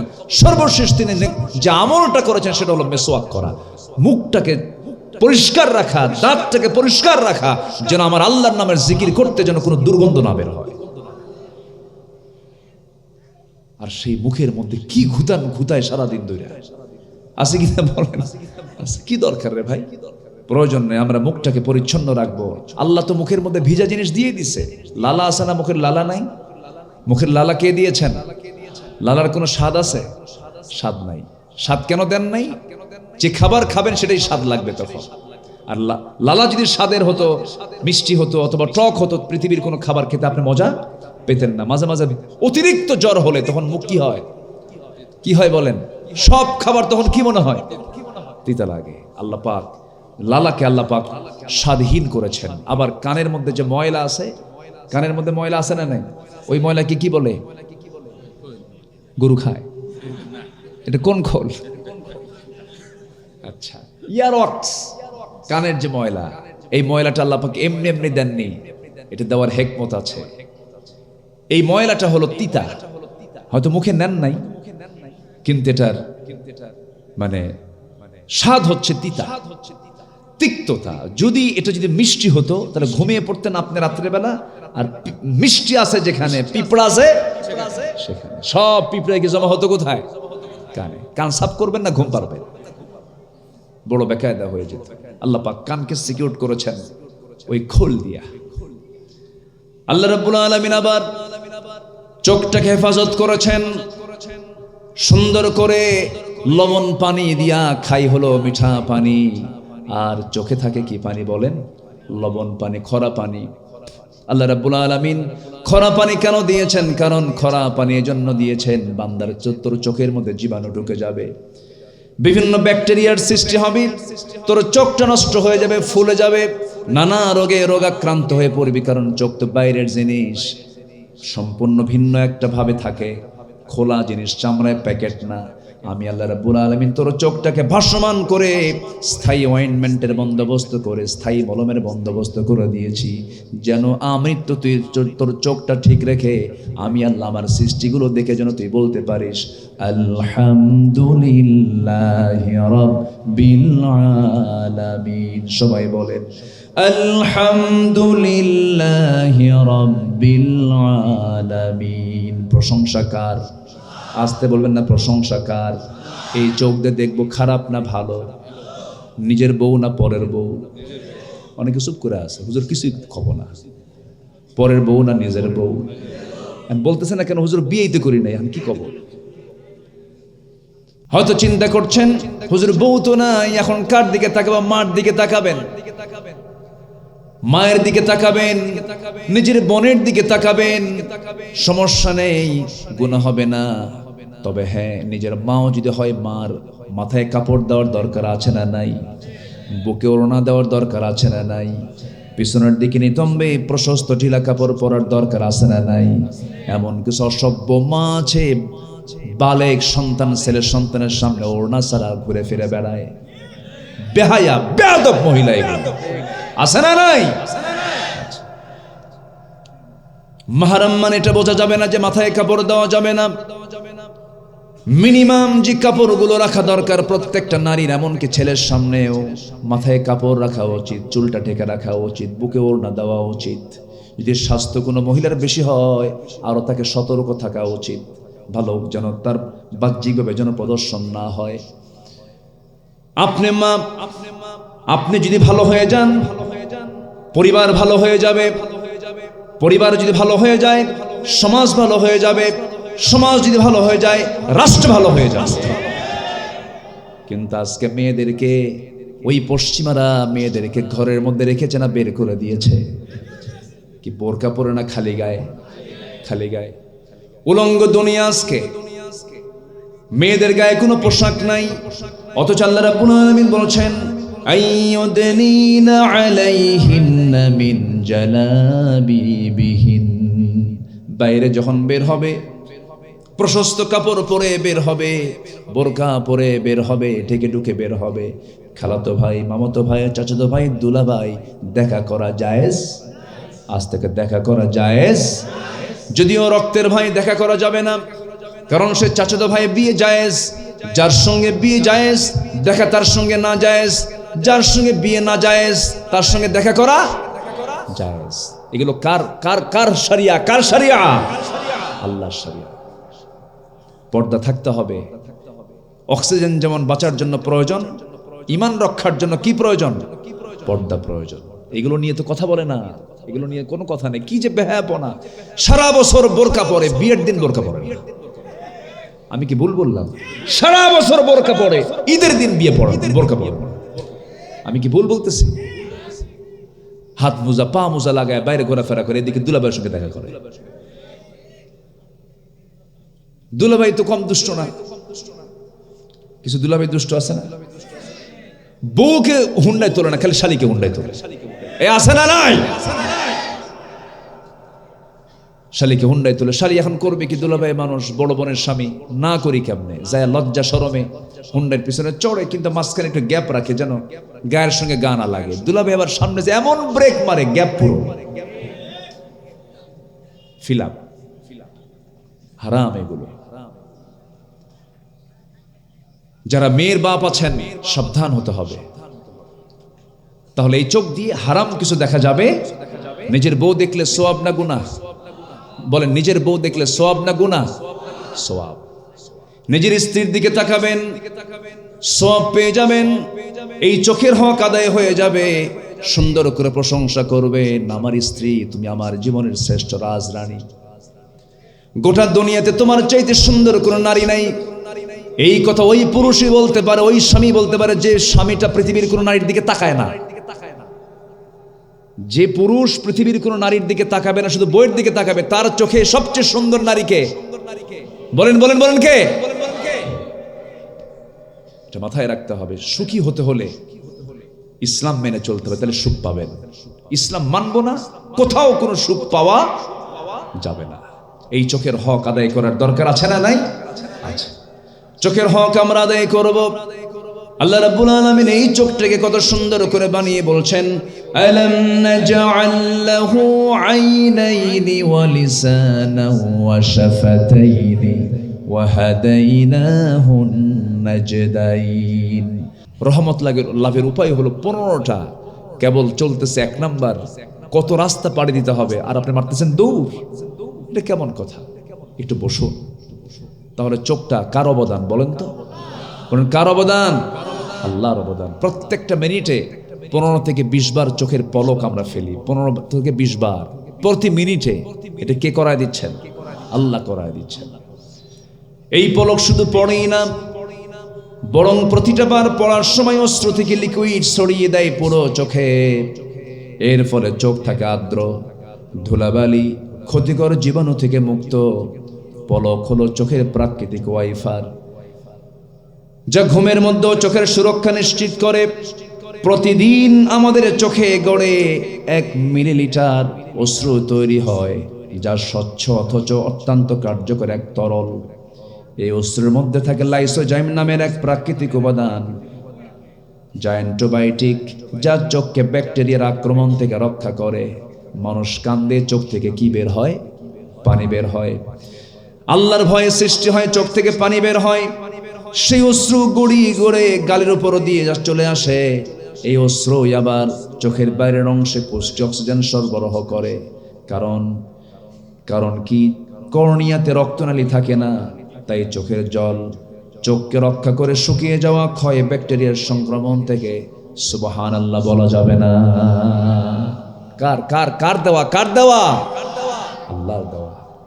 আমাদের এই 2 চোখে, প্রত্যেকের এই 2 চোখে 27 কোটি 40 লক্ষ ফটো রিসেপ্টর নামক নিয়োজিত শ্রমিক আল্লাহর হুকুমে 24 ঘন্টা কাজ করে যাচ্ছে। 27 কোটি 40 লক্ষ ফটো রিসেপ্টর নামক নিয়োজিত শ্রমিক আল্লাহর হুকুমে কাজ করে যাচ্ছে। সুবহানাল্লাহ বলবেন না? কয় ব্যক্তির চোখে এটা? 1 ব্যক্তির চোখে। আল্লাহকে ভুলি কেমনে আমরা ভাই? আমার মাথা থেকে পা পর্যন্ত টোটাল বডি নিয়ন্ত্রণ করেন কে? আল্লাহ। সব আল্লাহ চালান। আল্লাহকে ভুলবো, এর চাইতে বড় বড় কপাল আর কে থাকতে পারে? আল্লাহকে ভোলা যাবে না। সব ভুলি, আল্লাহকে কখনো ভুলতে পারবো? আল্লাহকে ভোলা যাবে না। আমার বন্ধুগণ, আল্লাহর রহমত লাভের আশা করতে হবে। আল্লাহর রহমত পাওয়ার জন্য 1 নম্বর গুণের কথা বলেছি, আমরা মুত্তাকি হয়ে যাব। মুত্তাকি কাকে বলে? সাহাবে কেরামদের জীবনগুলো একটু তালাশ করে খুঁজে খুঁজে বের করব। আম্বে কেরামদের জীবন থেকে কিছু বিষয় জানার চেষ্টা করব। নাম্বার 2 হলো আল্লাহর রহমত পাওয়ার জন্য আল্লাহ রাব্বুল আলামিন বলছেন ধৈর্য ধারণ করো। আল্লাহ রাব্বুল আলামিন বলেন ওয়া আতিউল্লাহা ওয়া রাসূলাহু ওয়ালা তানাযাউ ফাতাফশালু ওয়া তাযহাবা রিহুকুম ওয়াসবিরু ইন্নাল্লাহা মা'আস সাবিরিন। জোরে বলুন আল্লাহু আকবার। ধৈর্য আগে না ব্যবসা আগে? আস্তে কয়, একটু দুনিয়ার কথা আগে কই। বলেন ধৈর্য আগে না ব্যবসা আগে? ব্যবসা আছে কিন্তু ধৈর্য নাই, থাকবে ওর কিছু। কাপড়ের দোকানদার একটা কাপড় বিক্রি করার জন্য 1 কাপড় দেখায় না, 100 কাপড় দেখায়। মেলাগুলো দেখায়, একটা গেঞ্জি নেবে, 7-8টা গেঞ্জি নেওয়ার দেখানোর পরও যদি গেঞ্জি না নেয়, এমনও কিছু দোকানদার আছে চোখ গরম করে কয় নে। আছে কিনা বলেন? থাকবে কাস্টমার? থাকবে না। ধৈর্যের পরিচয় দিতে হবে সব জায়গায়। বিয়া আগে না ধৈর্য আগে? আস্তে কয়, বিয়া আগে না ধৈর্য আগে? এই যে কিছুদিন আগে একজন মহিলা আমাকে ফোন দিয়ে বলছেন, হুজুর একটা প্রশ্ন করতে চাই। কি প্রশ্ন বলুন? হুজুর আমার স্বামীটা সকালেও তালাক দেয়, সন্ধ্যাও তালাক দেয়, আমি কি আসি না নাই? কি বুঝতেছেন? সকালেও তালাক দেয়, সন্ধ্যাও তালাক দেয়, আমি কি আসি না নাই? তাহলে দেখেন, শুধুমাত্র ধৈর্যহীনতার কারণে ঈমান চলে যাচ্ছে, বউয়ের সঙ্গে জেনা হয়ে যাচ্ছে।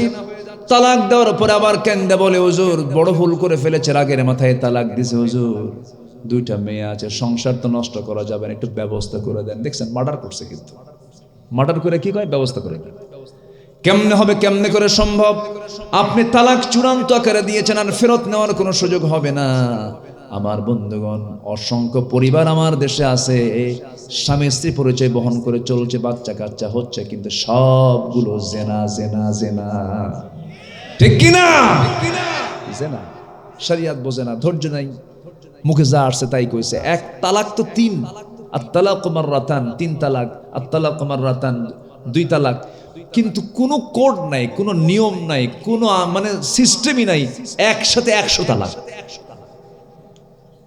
আছে না? এরকম 100 তালাক দিয়ে আবার কয় হুজুর শ্বশুর শুদ্ধ তালাক, কি শাশুড়ি শুদ্ধ তালাক। এগুলো কোনো কথা বলেন তো? ইমানদার ভারসাম্যহীন এরকম হতে পারে? ইমানদার কখনো ভারসাম্যহীন হয়? ইমানদার হবে স্ট্যান্ডার্ড, তার চলাফেরা হবে নরমাল না স্পেশাল?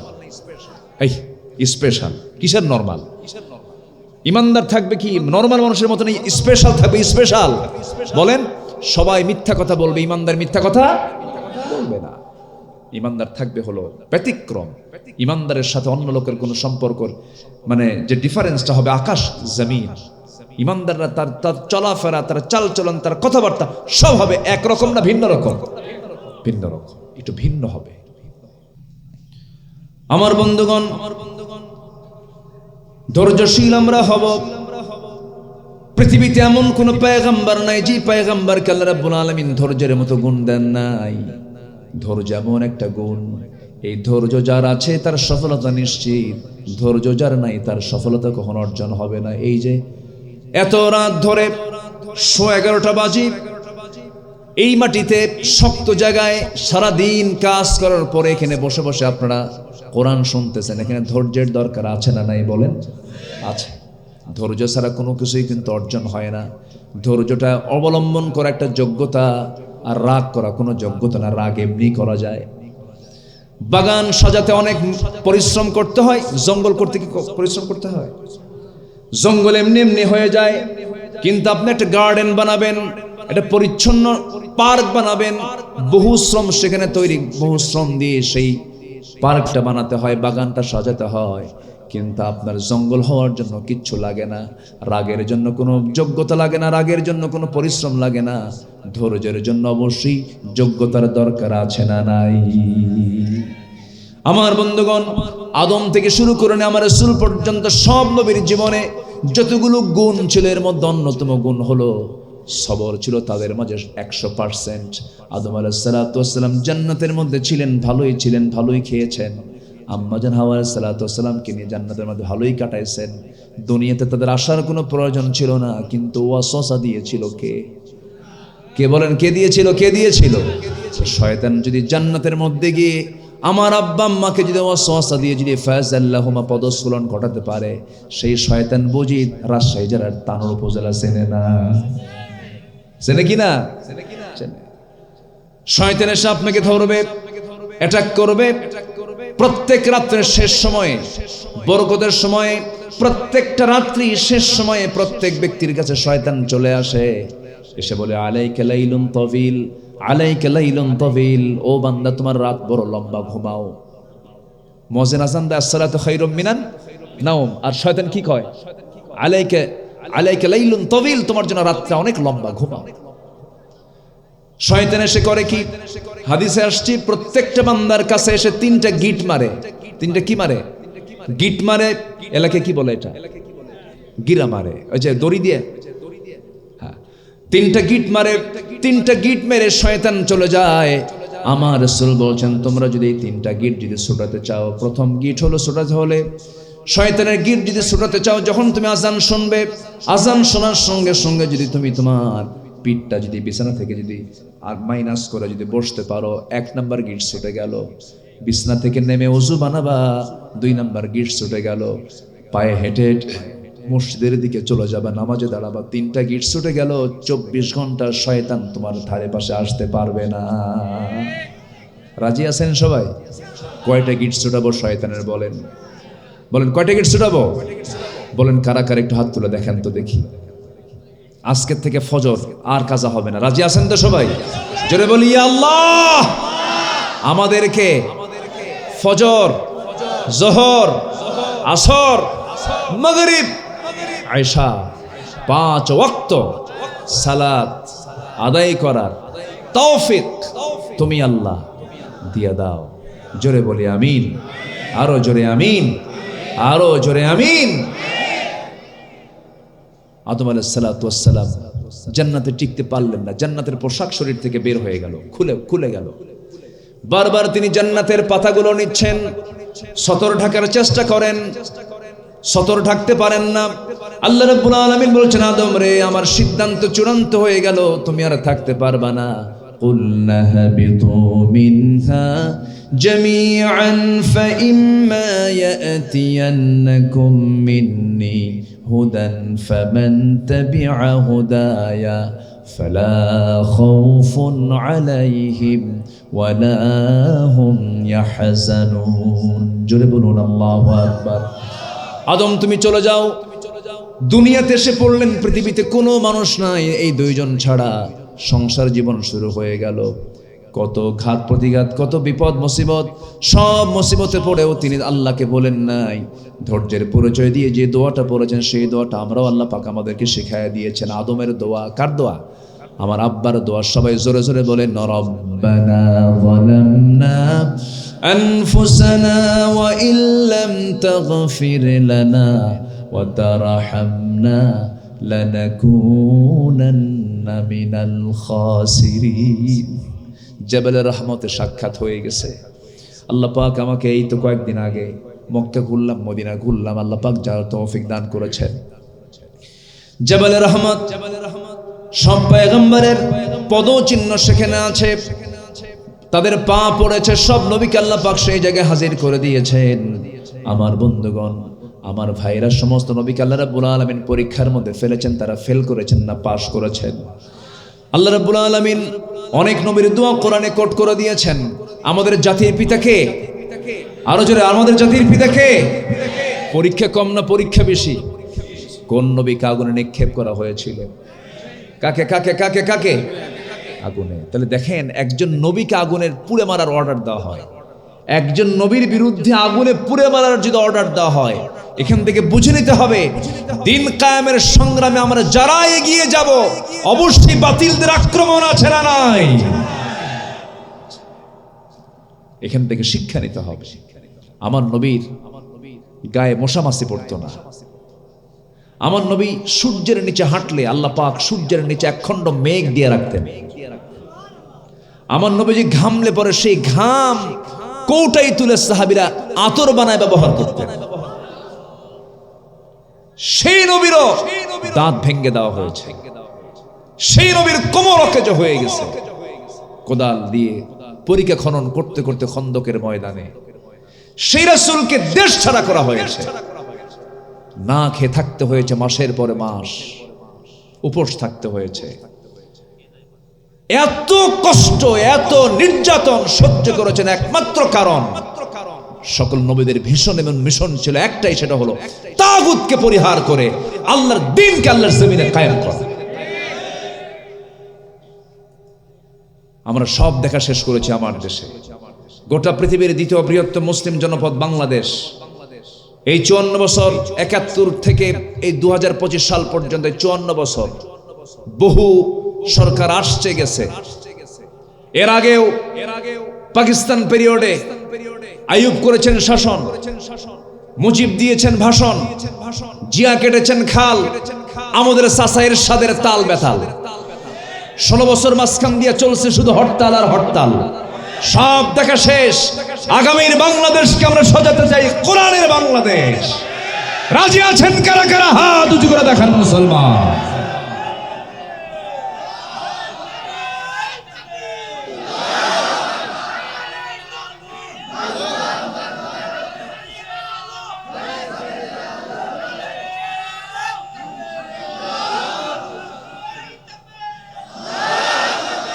আল্লাহ কবুল করুন, জোরে বলি আমিন, আরো জোরে আমিন।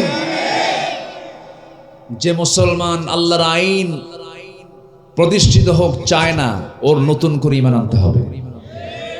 আমি একদম ক্লিয়ার কথা বলে দিলাম, যে মুসলমান আল্লাহর আইনকে জমিনে কায়েম হোক এটা চায় না, বলে প্রয়োজন নাই, ওর নতুন করে ঈমান আনতে হবে। ওর নামাজ কবুল হবে না, ওর হজ কবুল হবে না, ওর দান সাদকা কিচ্ছু কবুল হবে না। সম্মানিত ভাইয়েরা, ইব্রাহিম আলাইহিস সালামকে আগুনে নিক্ষেপ করা হয়েছে। তার আগে বলা হয়েছিল তুমি সারেন্ডার করো। তিনি বলেছেন আসলামতু লিরাব্বিল আলামিন, আমি আল্লাহর কাছে সারেন্ডার করলাম, কারো সামনে না, আল্লাহর সামনে সারেন্ডার করলাম। ইব্রাহিম আলাইহিস সালাম কি বড় পরীক্ষার সম্মুখীন হতে হলো। অপরাধ তারা চিহ্নিত করলো কি? সবাই বলল ইব্রাহিম চলো আমরা মেলায় যাই। না যাব না। কি হয়েছে তোমার? ইন্নী সাকিম, অসুস্থ, আমি যাব না। অসুস্থ হলো মূর্তি ভাঙ্গা অসুস্থতা। কি ভাঙ্গা? মূর্তি ভাঙ্গা। আমাদের আব্বা কি মূর্তি বানাইছে না ভাঙছে? আর আমরা কি করি? বানাই। মাশাআল্লাহ। ইব্রাহিম আলাইহিস সালাম মূর্তিগুলো দেখলেন, রাগ উঠে গেছে তীব্র। বাপ মূর্তি বানায়, ছেলে মূর্তি ভাঙ্গে।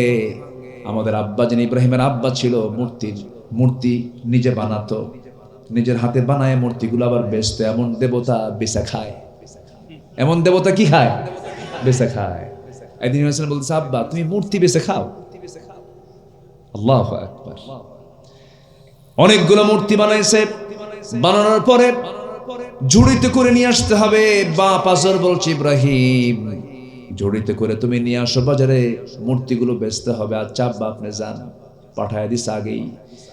সবল সন্তান, মজবুত সন্তান, শক্তিশালী সন্তান, দেহে প্রচন্ড শক্তি। রাগ উঠছে মারাত্মক হারে। প্রত্যেকটা মূর্তির মাথাগুলো মটকায় দিছে। বুঝুন তো, মাথাগুলো মটকায় দিয়া মূর্তি ওই ঝুড়িতে তুলে মাথায় নিয়ে চলে আসছে বাজারে। বাপের সামনে যখন সেই ঝুড়িটা নিচে নামাইছে, দেখে একটার মাথা ঠিক নাই। জিব্বাই কামড় দিয়ে বলে, আব্বা এগুলো করছো কি? আব্বা আমার দোষ নাই, মারামারি লাগছিল। কি লাগছিল? আমাদের আব্বা দেখছেন কি ছিলেন তিনি? কোনো ভয় পেতেন না। রাষ্ট্র শক্তি তাকে বলে ফেললো। মূর্তিগুলো ভাঙলো কে? সব মূর্তি ভেঙ্গে বড় মূর্তির গলায় কুড়ালটা লটকায় বললেন, এই বড়টা ভাঙলাম। তোর যখন বান্দার এসে বলবে ভাঙছে, কে বলবি? ইব্রাহিম ভাঙছে। হ্যাঁ, চলে আসলেন। সব চলে গেছে শহরের বাইরে। ভিতর কয়েকদিন পর বাড়িতে এসে দেখে একটার মূর্তির মাথা নাই, হাত ভাঙ্গা, মাথা ভাঙ্গা, সব ভাঙ্গা, টুকরো টুকরো হয়ে গেছে। কে ভাঙলো? ইনকোয়ারি কমিটি করা হলো, তদন্ত কমিটি করা হলো। যখন প্রশ্ন করা হলো, আদম ও ইব্রাহিম ভাঙছে কে? আমারে প্রশ্ন করো কেন? মূর্তিকে জিজ্ঞেস করো। দাওয়াতি কাজ আছে না নাই? বলেন, কি দাওয়াতি কাজ আছে না নাই? এর মধ্যে দাওয়াত আছে না নাই? কি দাওয়াত দিয়েছেন? ওরে জিজ্ঞাসা করো, উত্তর ওর মধ্যে আছে। বুঝতে আর দেরি হলো না। এই কাজ ইব্রাহিম ছাড়া কেউ করে নাই। সেই নমরুদের পার্লামেন্ট আইন পাশ হয়ে গেল। গোটা দেশবাসীকে ডাক দিয়ে দেশবাসীর চোখের সামনে চরকিতে তুলে নিয়ে তাকে আগুনে নিক্ষেপ করা হবে। দাউ দাউ করে আগুন জ্বলতেছিল, তাকে নিক্ষেপ করা হচ্ছে। ওই সময় বলা হলো, ইব্রাহিম তুমি কি চাও বলো? আমি আল্লাহকে পেতে চাই। সন্তান বাপ পর্যন্ত তার বিরুদ্ধে দাঁড়িয়ে গেল। কিন্তু এত বড় কঠিন মুসিবতে পড়ার পরেও একটা বারের জন্য তিনি আল্লাহকে বলেন নাই। আল্লাহ রাব্বুল আলামিন এই নবীকে কত দাম দিয়েছেন। ওয়া ইয ইয়ারফাউ ইব্রাহিমাল কওয়াইদা মিনাল বাইতি ওয়া ইসমাঈল। আল্লাহু আকবার। ওই কাবা শরীফের কাজ করেছেন কোন নবী? বলেন কোন নবী? কোন নবী বলেন? মূল মিস্ত্রিকে আর লেবারকে বলেন। লেবারকে ইসমাঈল। মিস্ত্রি ছাড়া লেবার চলে না, লেবার ছাড়া মিস্ত্রি চলে না। জোগাল দিতেন ইসমাঈল আলাইহিস সালাতু ওয়াস সালাম। কাজ করলেন। আল্লাহ রাব্বুল আলামিন কি বলছেন? আল্লাহ রাব্বানা তাকাব্বাল মিন্না ইন্নাকা আনতাস সামিউল আলিম। এই দোয়াটা ইব্রাহিমের দোয়া, আদমের দোয়া শিখলাম, আমার নবীর দোয়া শিখেছি, এরপরে ইব্রাহিমের দোয়া শিখলাম আমরা। এরকম করে যত নবী পৃথিবীতে এসেছেন, বিপদে যখন পড়ে গেছেন দোয়া পড়েছেন, আল্লাহর কাছে সাহায্য চেয়েছেন। একজন নবীকে মাছ গিলে খেয়ে ফেলেছিল। কোন নবী বলেন? কোন নবী? কোন নবী? ইউনূস আলাইহিস সালাতু ওয়াস সালাম। মাছ যখন খেয়ে ফেললো, সেই সময় তিনি বললেন, লা ইলাহা ইল্লা আনতা সুবহানাকা ইন্নী কুনতু মিনাজ জালিমিন। জোরে বলুন আল্লাহু আকবার। বিপদ থেকে বাঁচায় দিয়েছেন কে? মূসা আলাইহিস সালাতু ওয়াস সালাম দেশে থাকতে পারলেন না, তাকে হত্যার হুলিয়া জারি করে দিল তার বিরুদ্ধে ফেরাউন। কেন করলো? প্রচন্ড রাগী মানুষ ছিলেন তিনি। তার চোখের সামনে ফেরাউন গোত্রের একটা লোক এসে বারবার বাঁকাতেরা কথা বলে। তিনি বলছেন, বাঁকাতেরা কথা বলো কেন? না, এটা আমার ঠিক কথা। তর্ক বিতর্কের এক পর্যায়ে মূসা আলাইহিস সালামের একটা অভ্যাস ছিল। কি মারা বলেন? থাপ্পড় মারা। 2 বছর থেকে প্র্যাকটিস। প্রথম থাপ্পড় স্টার্ট হয়েছে ফেরাউনের গাল দিয়া। ওই থাপ্পড় মেরে দিলেন ওর গাল যেতে যখন থাপ্পড় মেরে দিয়েছেন, সঙ্গে সঙ্গে শাসন করার জন্য মারলেন তিনি, কিন্তু মরে গেছে। থাপ্পড় মারা সারা, মরে যাওয়া সারা। আল্লাহকে বলছে, আল্লাহ দোষ তো আমার না, আমি তো মারছি ওকে শাসন করার জন্য। বেয়াদবি করে মরে গেছে, দোষ আমার না, দোষ তোমার, তুমি মেরে ফেলছো। আল্লাহ তো মারে, আল্লাহ মারে না? বাঁচান কে? মারেন কে? আল্লাহ মারেন। যুক্তি তো ঠিক আছে। মুসা কালিমুল্লাহ, আল্লাহু আকবার। আল্লাহ বলছেন মুসা, এই যে মার্ডারটা হয়ে গেল, আর থাকতে পারবে না, দেশ ছাড়ো। দেশ ছেড়ে চলে গেলেন। খুব রাগী মানুষ, রাগী মানুষ তো কিছুই করতে পারবে না। ধৈর্যহীন হলে পরে কোনো অর্জন হবে না, ধৈর্যহীনের জন্য কোনো অর্জন নাই। মুসা আলাইহিস সালাতু ওয়াস সালাম চলে গেলেন সেই মাদিয়ান, যে মাদিয়ানে তাকে কেউ চেনার কথা নয়, অনেক দূর চলে গেছেন, একাকী লুকায় লুকায় চলে গেছেন, হিজরত করে চলে গেছেন। হিজরত করে যাওয়ার পরে প্রচন্ড ক্ষুধা লাগছে, তৃষ্ণার্ত তিনি। সামনে পেলেন একটা কূপ, কূপের মধ্যে থেকে পানি তুললেন, মিঠা পানি, মিষ্টি পানি তিনি পান করলেন। কলেজায় পানি চলে আসলো, তৃপ্তি চলে আসলো, ক্ষুধা নিবারণ হলো, তৃষ্ণা নিবারণ হলো। পাশে দাঁড়ায় দাঁড়ায় চিন্তা করতেছেন, হঠাৎ করে দেখতে পেলেন দূর থেকে দুইটা মহিলা হাতে বালতি নিয়ে আসে, কূপ থেকে পানি নেবে বলে। ভাবলেন মহিলা মানুষ, কষ্ট হবে, দাঁড়ায় আছে খামাখা, অযথা তাদের সময় দেরি করার কি দরকার।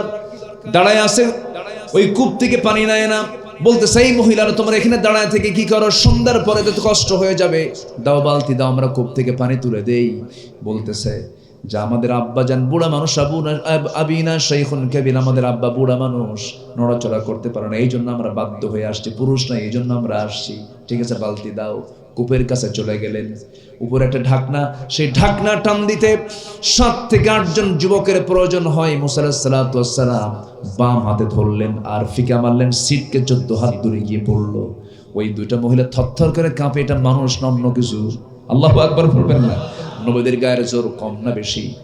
গায়ের শক্তি কম না বেশি? প্রত্যেক নবীকে আল্লাহ পাক শক্তিশালী করেছেন, প্রত্যেক নবীকে আল্লাহ পাক সুন্দর করেছেন।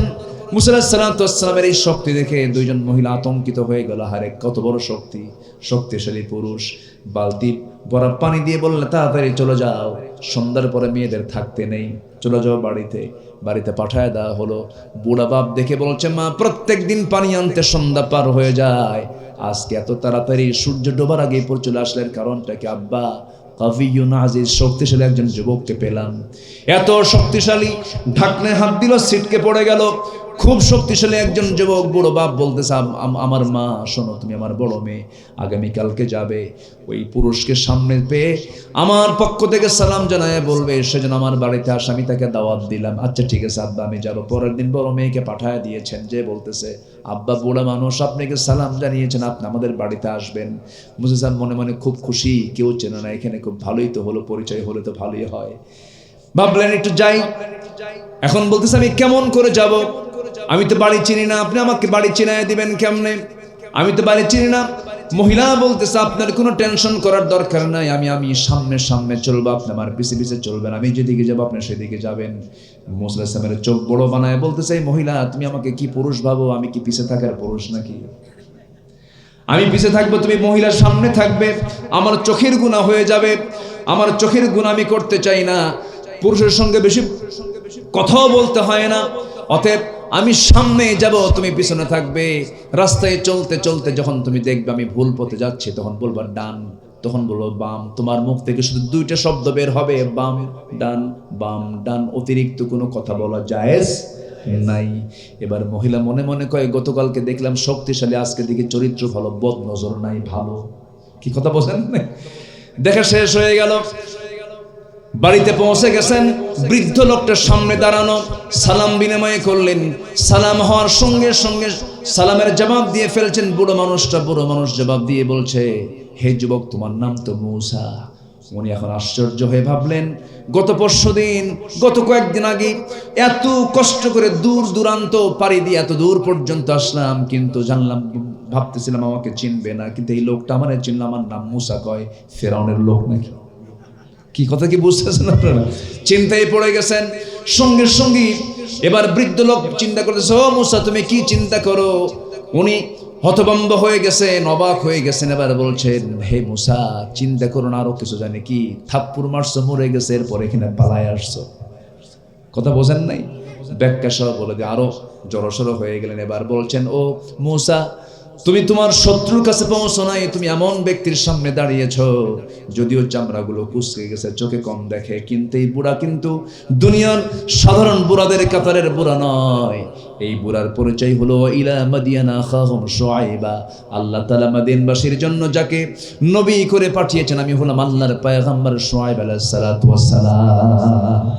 সেই সময় মুসা নবী হন নাই। রাগ কম না বেশি? এই বলেন, রাগ কম না বেশি? বেশি। নবী সেই সময় হন নাই।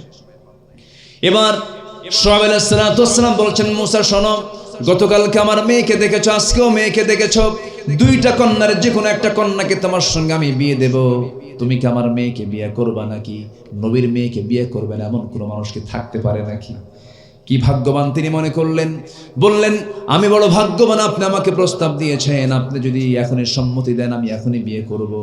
এবার আল্লাহর নবী বলছেন, শুআইব বলছেন, শোনো মুসা, তোমার রেকর্ড ভালো না, কেন থাপ্পড় মারলে মানুষ মরে, থাপ্পড় মারলে কি মানুষ মরে। আমি মেয়েকে বিয়ে দিয়ে তো বিপদে পড়ে যাব, কিন্তু এই মুহূর্তে বিয়ে দেবো না, বিয়ে দেবো শর্ত আছে কি, আমার বাড়ির গুলো ছাগলগুলো যে আছে, ছাগলগুলো তোমাকে 8 বছরে চড়াতে হবে, অনার্স কোর্স, 10 বছর করলে পরে মাস্টার্স কোর্স হয়ে যাবে। কোরআন শরীফে এগুলো আছে না নাই? আছে না নাই বলেন তো? আছে। 10 বছরে তোমাকে এই মেষগুলো চড়াতে হবে। সঙ্গে সঙ্গে মুসা আলাইহিস সালাম রাজি হয়ে গেলেন।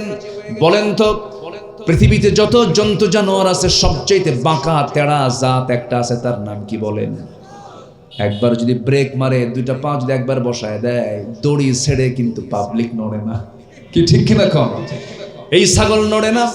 আমার বন্ধুগণ, সেই ছাগল চড়ানোর দায়িত্ব এই মুসার মতো একজন পয়গম্বর যিনি খুব রাগী ছিলেন, তাকে দায়িত্ব দেওয়া হলো। 10 বছর ছাগল চড়ালেন। 10 বছর ছাগল চড়ান শেষ হয়ে গেল। ইবনে কাসিরে আসছে, সর্বশেষ দিন যেদিন তিনি ছাগল পালগুলো বাড়ির দিকে নিয়ে আসবেন, একটা ছাগল পাল থেকে মারছে একদিকে দৌড়, ছিটকে পড়া সেই ছাগলটা ধরার জন্য ছাগলও সহজে ধরা দিচ্ছে না, আল্লাহর পয়গম্বরও ছাড়ছেন না। রাগ কমার কথা না, বাড়ার কথা। বাড়তেছে, ছাগল দৌড়াই, মুসার রাগ বাড়ে। বাড়তে বাড়তে এক পর্যায়ে তিনি ঘেমে গেলেন, ছাগলটাও ঘেমে গেল। ছাগলকে চট করে ধরে ফেললেন, দুই হাতে দুই পা শক্ত করে ধরে শূন্যের উপরে চড়াই দিয়ে মারবে না ছাড়। কিন্তু লক্ষ্য করে দেখেন ছাগলটার চোখ মুখে ভয়, চোখ মুখে ভীতু ভীতু ভাব, শরীরটা হাঁপাচ্ছে, কাঁপতেছে, লোমকূপ দিয়ে ঘামগুলো ঝরে ঝরে পড়তেছে। মুসা আলাইহিস সালামের মধ্যে একটু দয়া হলো, আরে ছাগল বাইরা কি লাভ, দুই হাত থেকে ছেড়ে দিয়ে কোলের মধ্যে তুলে নিয়া একটু আদর করলেন, একটু তাদের প্রতি দয়া পরবশ হলেন, মোহাব্বত করে কাছে টেনে নিলেন, আর ভাবলেন তোরে মেরে কি লাভ, তোকে মারবো না, তোকে মাফ করে দিলাম। আল্লাহ বলছেন, মুসা তোমার রাগ কমে গেছে, ধৈর্যশীল হয়েছে, নবুয়ত দিয়ে দিলাম। জোরে কান সুবহানাল্লাহ। রহমত পাবো আমরা দুইটা উপায়ে। 1 নাম্বার পাইলাম, যদি আমরা মুত্তাকি হতে পারি আল্লাহর রহমত পেয়ে যাব। নাম্বার 2 হলো ধৈর্যশীল হলে কার রহমত পাবো? কার রহমত পাবো? কার রহমত পাবো? আরো আছে কয়টা বলেন? নুরু আজকে শেষ না শুরু? কি শুরু? কিছু ভাই চলে গেছেন, অনেক রাত হয়েছে, দোয়া করে দিই নাকি? হ্যাঁ, চালাবো আলোচনা, জোরে বলি ইনশাআল্লাহ। খুব সুন্দর মানুষ আপনারা। ফজর পর্যন্ত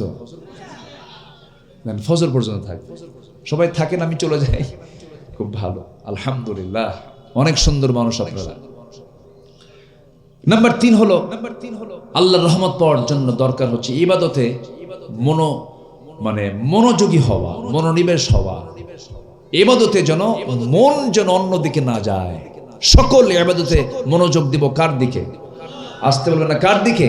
অর্থাৎ মুখলেস হব। কি হব? মুখলেস। আবার এই তানোরের মুখলেস হওয়া যাবে না। মুখলেস নামের লোক আছে না? নাই, ওই মুখলেস নাকি, এটা হচ্ছে কোরআনের মুখলেস। কিসের মুখলেস? কোরআনের মুখলেস।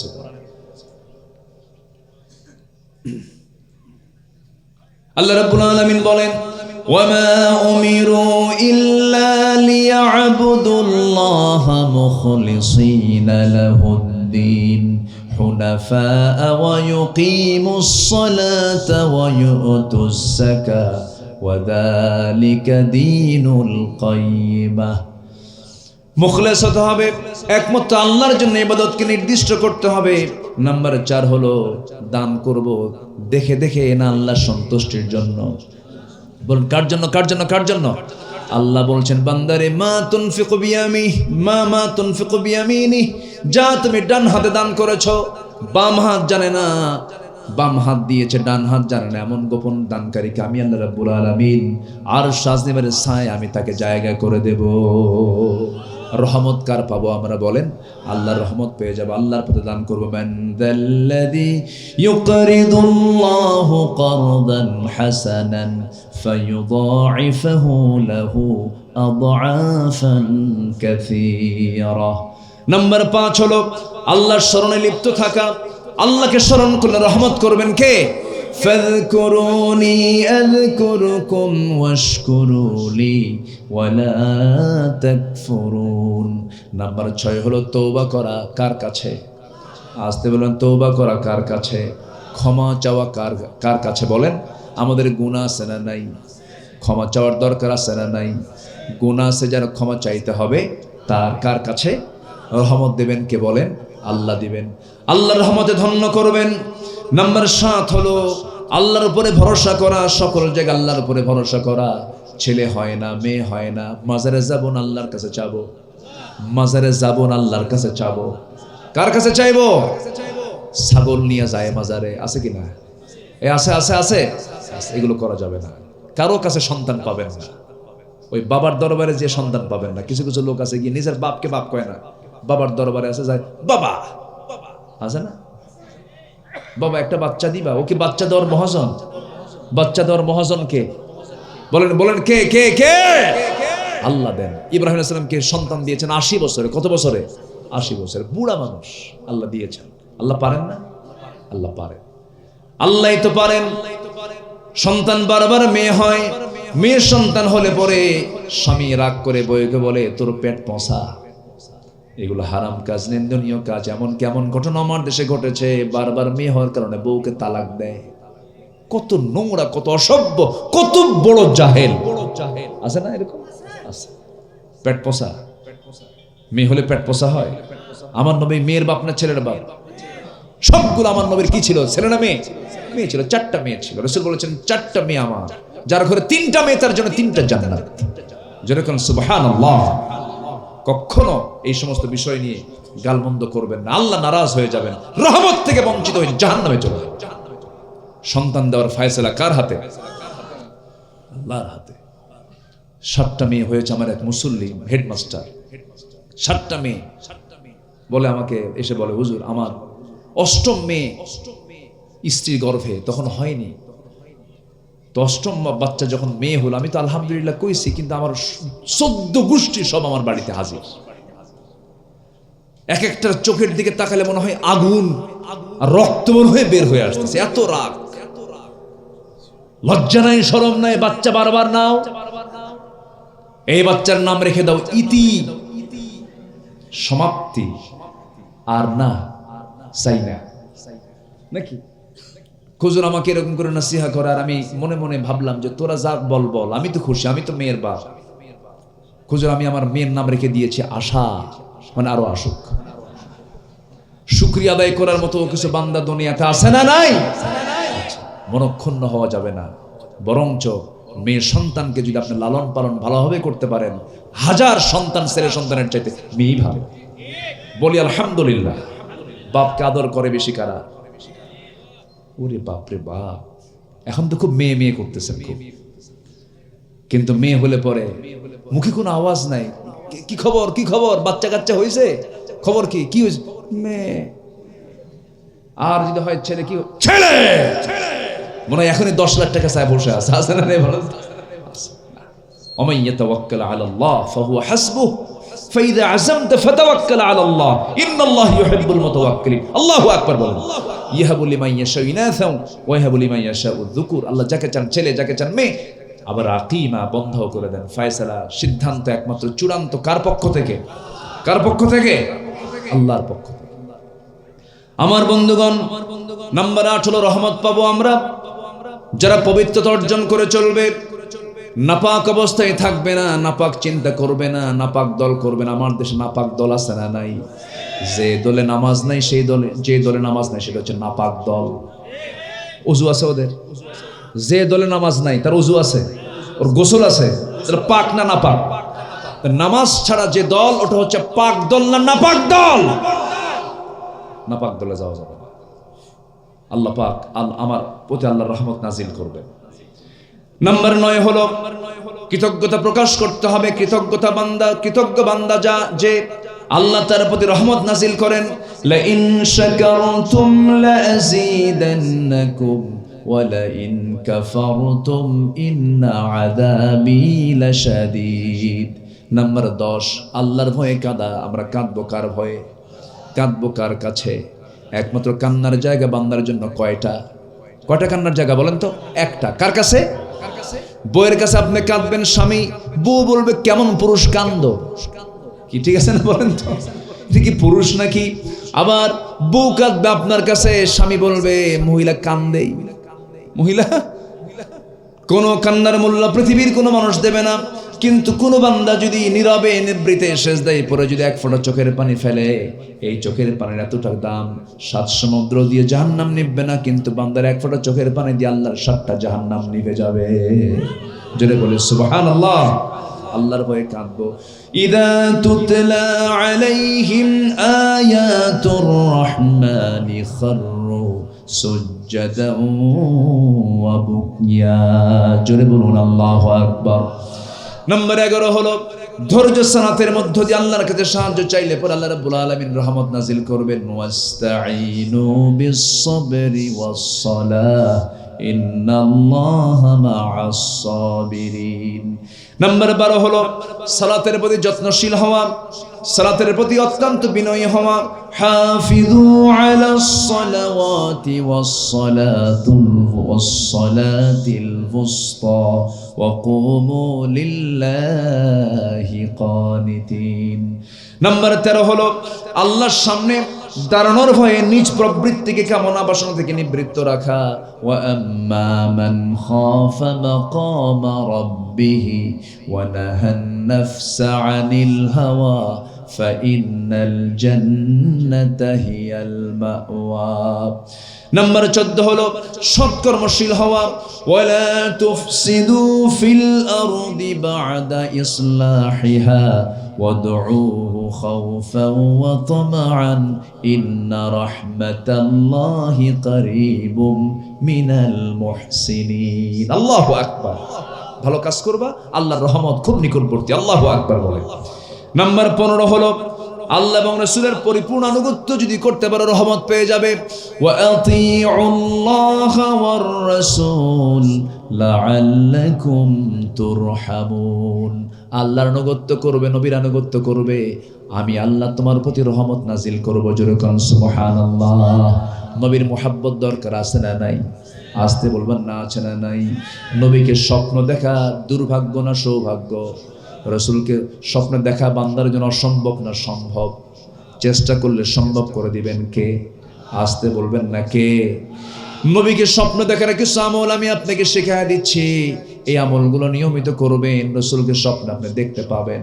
আমার বন্ধুগণ, গত কয়েকদিন আগে, মাসখানেক হয় না, 20-25 দিন আগে আল্লাহ পাক আমাকে মদিনায় যাওয়ার তৌফিক দিয়েছিলেন। গোটা পরিবার নিয়ে যাওয়ার সুযোগ হয়েছিল। ছোট্ট মেয়ে আমার, 2 বছরের বাচ্চা।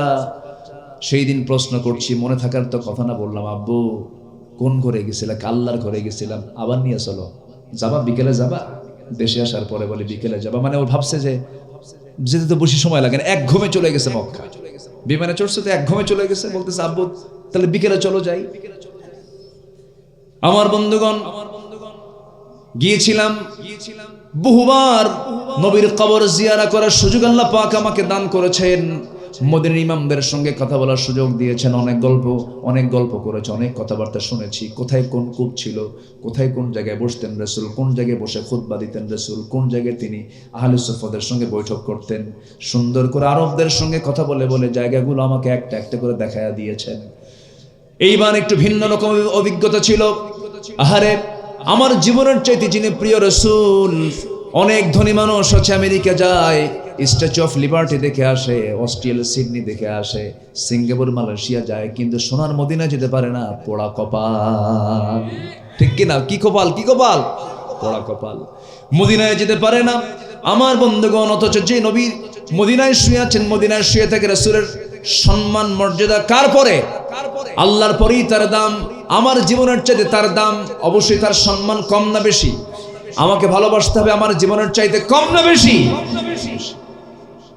এবার রাত 3টার দিকে কোন এক রাত্রে গেলাম, রাত 3টা, ফজরের আজান হয় নাই। পৃথিবীতে এমন একটা জায়গা আছে যে জায়গার ব্যাপারে রাসূল বলেছেন, মা বাইনা বাইতি ওয়া মিনবারি রাউদাতুম মিন রিয়াদিল জান্নাহ। এই যে আমার ঘর আর ওই জামান মিম্বার যেখান থেকে খুতবা দেই, এর মাঝখানের যে অংশটুকু, এই মাঝখানের অংশটুকু আল্লাহ পাক জান্নাতের টুকরা বানায় দিয়েছেন। জোরে কান সুবহানাল্লাহ। কিসের টুকরা বলেন? জান্নাতের টুকরা। আমার প্ল্যান হলো আমি সেই জায়গায় যাব। অনলাইনে বুকিং করে যেতে হয়, কিন্তু বেশিক্ষণ থাকার সুযোগ থাকে না। আল্লাহর ফয়সালা সেই জায়গায় গেলাম, গিয়ে দেখি অনেক প্রবাসী বাংলাদেশি, কিশোরগঞ্জ বাড়ি, ময়মনসিংহ বাড়ি, সিরাজগঞ্জ বাড়ি, যশোর বাড়ি, বিভিন্ন জায়গার কিছু আমার দেশের মানুষ ড্রেস পরে আছে। তারা পরিষ্কার পরিচ্ছন্নতার চাকরি করে। আমাকে দেখে মাত্র এক ঝাঁক মেরে সে সালাম দিবে, হুজুর আপনি আসছেন, দেখি কি করা যায়। বেশিক্ষণ থাকা যেন 10 মিনিট পরে তুলে দেয়, আবার আরেক কিছু লোক ঢুকায় নেয়। আমি যখন ঢুকলাম ভিতরে, আমাকে বসায় রেখে এই বাংলাদেশি প্রবাসীগুলো, ওখানকার যে প্রশাসনিক কর্মকর্তা, তার কাছে গিয়ে বলছে, এমন গল্প দিছে, প্রশাসনিক কর্মকর্তা একদম মানে নরম হয়ে গেছে। আমার ব্যাপারে এমন কিছু কইছে, কিচ্ছু না আমি, কিন্তু ওখানে বানায় দিছে জগৎ খ্যাত কিছু। বুঝলেন? বলছে যে আমরা এমন এক শায়েখ আমার দেশ থেকে আসছে, লক্ষ লক্ষ মানুষ তার ওয়াজ শোনে, খুবই আমাদের দেশে খুবই তার নাম, এই অনেক বড় মাপের আলেম। কিন্তু আমি তো জানি আমি কি, আমি তো নগণ্য গোলাম, আমি কিচ্ছু না, লা ইলমা লানা ইল্লা মা আল্লামতানা। তো এই এমন ভাবে বলছে প্রশাসনিক কর্মকর্তা, আমার কাছে সেটা সালাম দিয়ে মুস্কি হাসি মেরে বলে, প্রথম কাতারে বসে। প্রথম কাতারে বসায় দিল এমন জায়গায়, একদম আমার নবীর যে ঘর, অর্থাৎ যেটা কবর, ওটাই তো ঘর, ওটাই কবর। নবীজির যে বাইত, যে ঘরটা, যে সীমান্তবর্তী যে দেওয়ালটা, এই দেওয়ালের সাথে ঘেঁষ লাগায় আমাকে বসায় দিল প্রথম কাতারে। আমি আমার নবীর ঘর দেখছি, অর্থাৎ কবর দেখছি আর মিম্বার দেখছি, ঠিক মাঝখানে বসলাম তৃপ্তি ভরে। সেখানে মন যা চাইলো তাই বললাম। প্রথম বলেছে, আল্লাহ ফিলিস্তিনকে বাঁচাও। আল্লাহ ফিলিস্তিনকে নাজাত দিয়েছেন, আলহামদুলিল্লাহ। আলহামদুলিল্লাহ বলেন। 1 মাসও হয়নি, আল্লাহর মেহেরবানি। আমার প্রথম দোয়াটা ছিল, আল্লাহ তুমি ফিলিস্তিনকে হেফাজত করো, নবীর দেশের মানুষকে তুমি আল্লাহ হেফাজত করো। নবীর দেশ তো বাইতুল আকসা মুসলমানদের প্রথম কিবলা। দোয়া করলাম আর নবীর ঘরের দিকে বারবার তাকাচ্ছি। আসসালাতু ওয়াসসালামু আলাইকা ইয়া রাসূলুল্লাহ। একটু ফাঁকা দেখলাম, ভিতরে ফাঁকা দেখি, চোখটা দিয়ে তাকানোর চেষ্টা করলাম, ভিতরে তেমন কিছু নাই। নবীজির ছোট্ট ঘর। সিরাত ইবনে হিশামের মধ্যে আসছে, আমার নবীজি যখন আম্মা জান আয়েশার ঘরে যেতেন, ঢুকলে পরে মাথার ছাদের সঙ্গে রাসূলের মাথা ঠেকে যেত, ছাদের সঙ্গে নবীর মাথা ঠেকে যেত। শুয়ে পড়তেন, দেওয়ালে মাথা ঠেকে যেত, পাঁচ সাথে আরেকটা দেওয়াল ঠেকে যেত। এত ছোট্ট ঘরে আমার নবীজি থেকেছেন। সেই ঘরটাই হয়ে গেছে মাকবারা, কবর। আমার নবীজি সেই জায়গায় উরুতে মাথা রেখে আম্মা জানকে বলেছেন, আয়েশা আমি মনে হয় বাঁচবো না, আমি মনে হয় দুনিয়া থেকে বিদায় নিয়ে নেব, যে কোনো মুহূর্তেই দুনিয়া থেকে বিদায় নিয়ে নেব। আয়েশা একটা কথা বলি, আমি দুনিয়া থেকে বিদায় নিচ্ছি, আমার উম্মতকে বলে দিবা, আমার উম্মতরা যেন কখনো অন্তত 5 ওয়াক্ত নামাজ না ছেড়ে দেয়। যেখানে বসেছিলাম তার পাশেই রাসূল শুয়ে শুয়ে আজ থেকে 1500 বছর আগে আম্মা জান আয়েশাকে এই মেসেজটা দিলেন, দুনিয়া থেকে বিদায় নিচ্ছিলেন। এরপরে আম্মা জান আয়েশা মাঝে মাঝে বলতেন, হুজুর আমার জন্য আপনি একটু দোয়া করুন।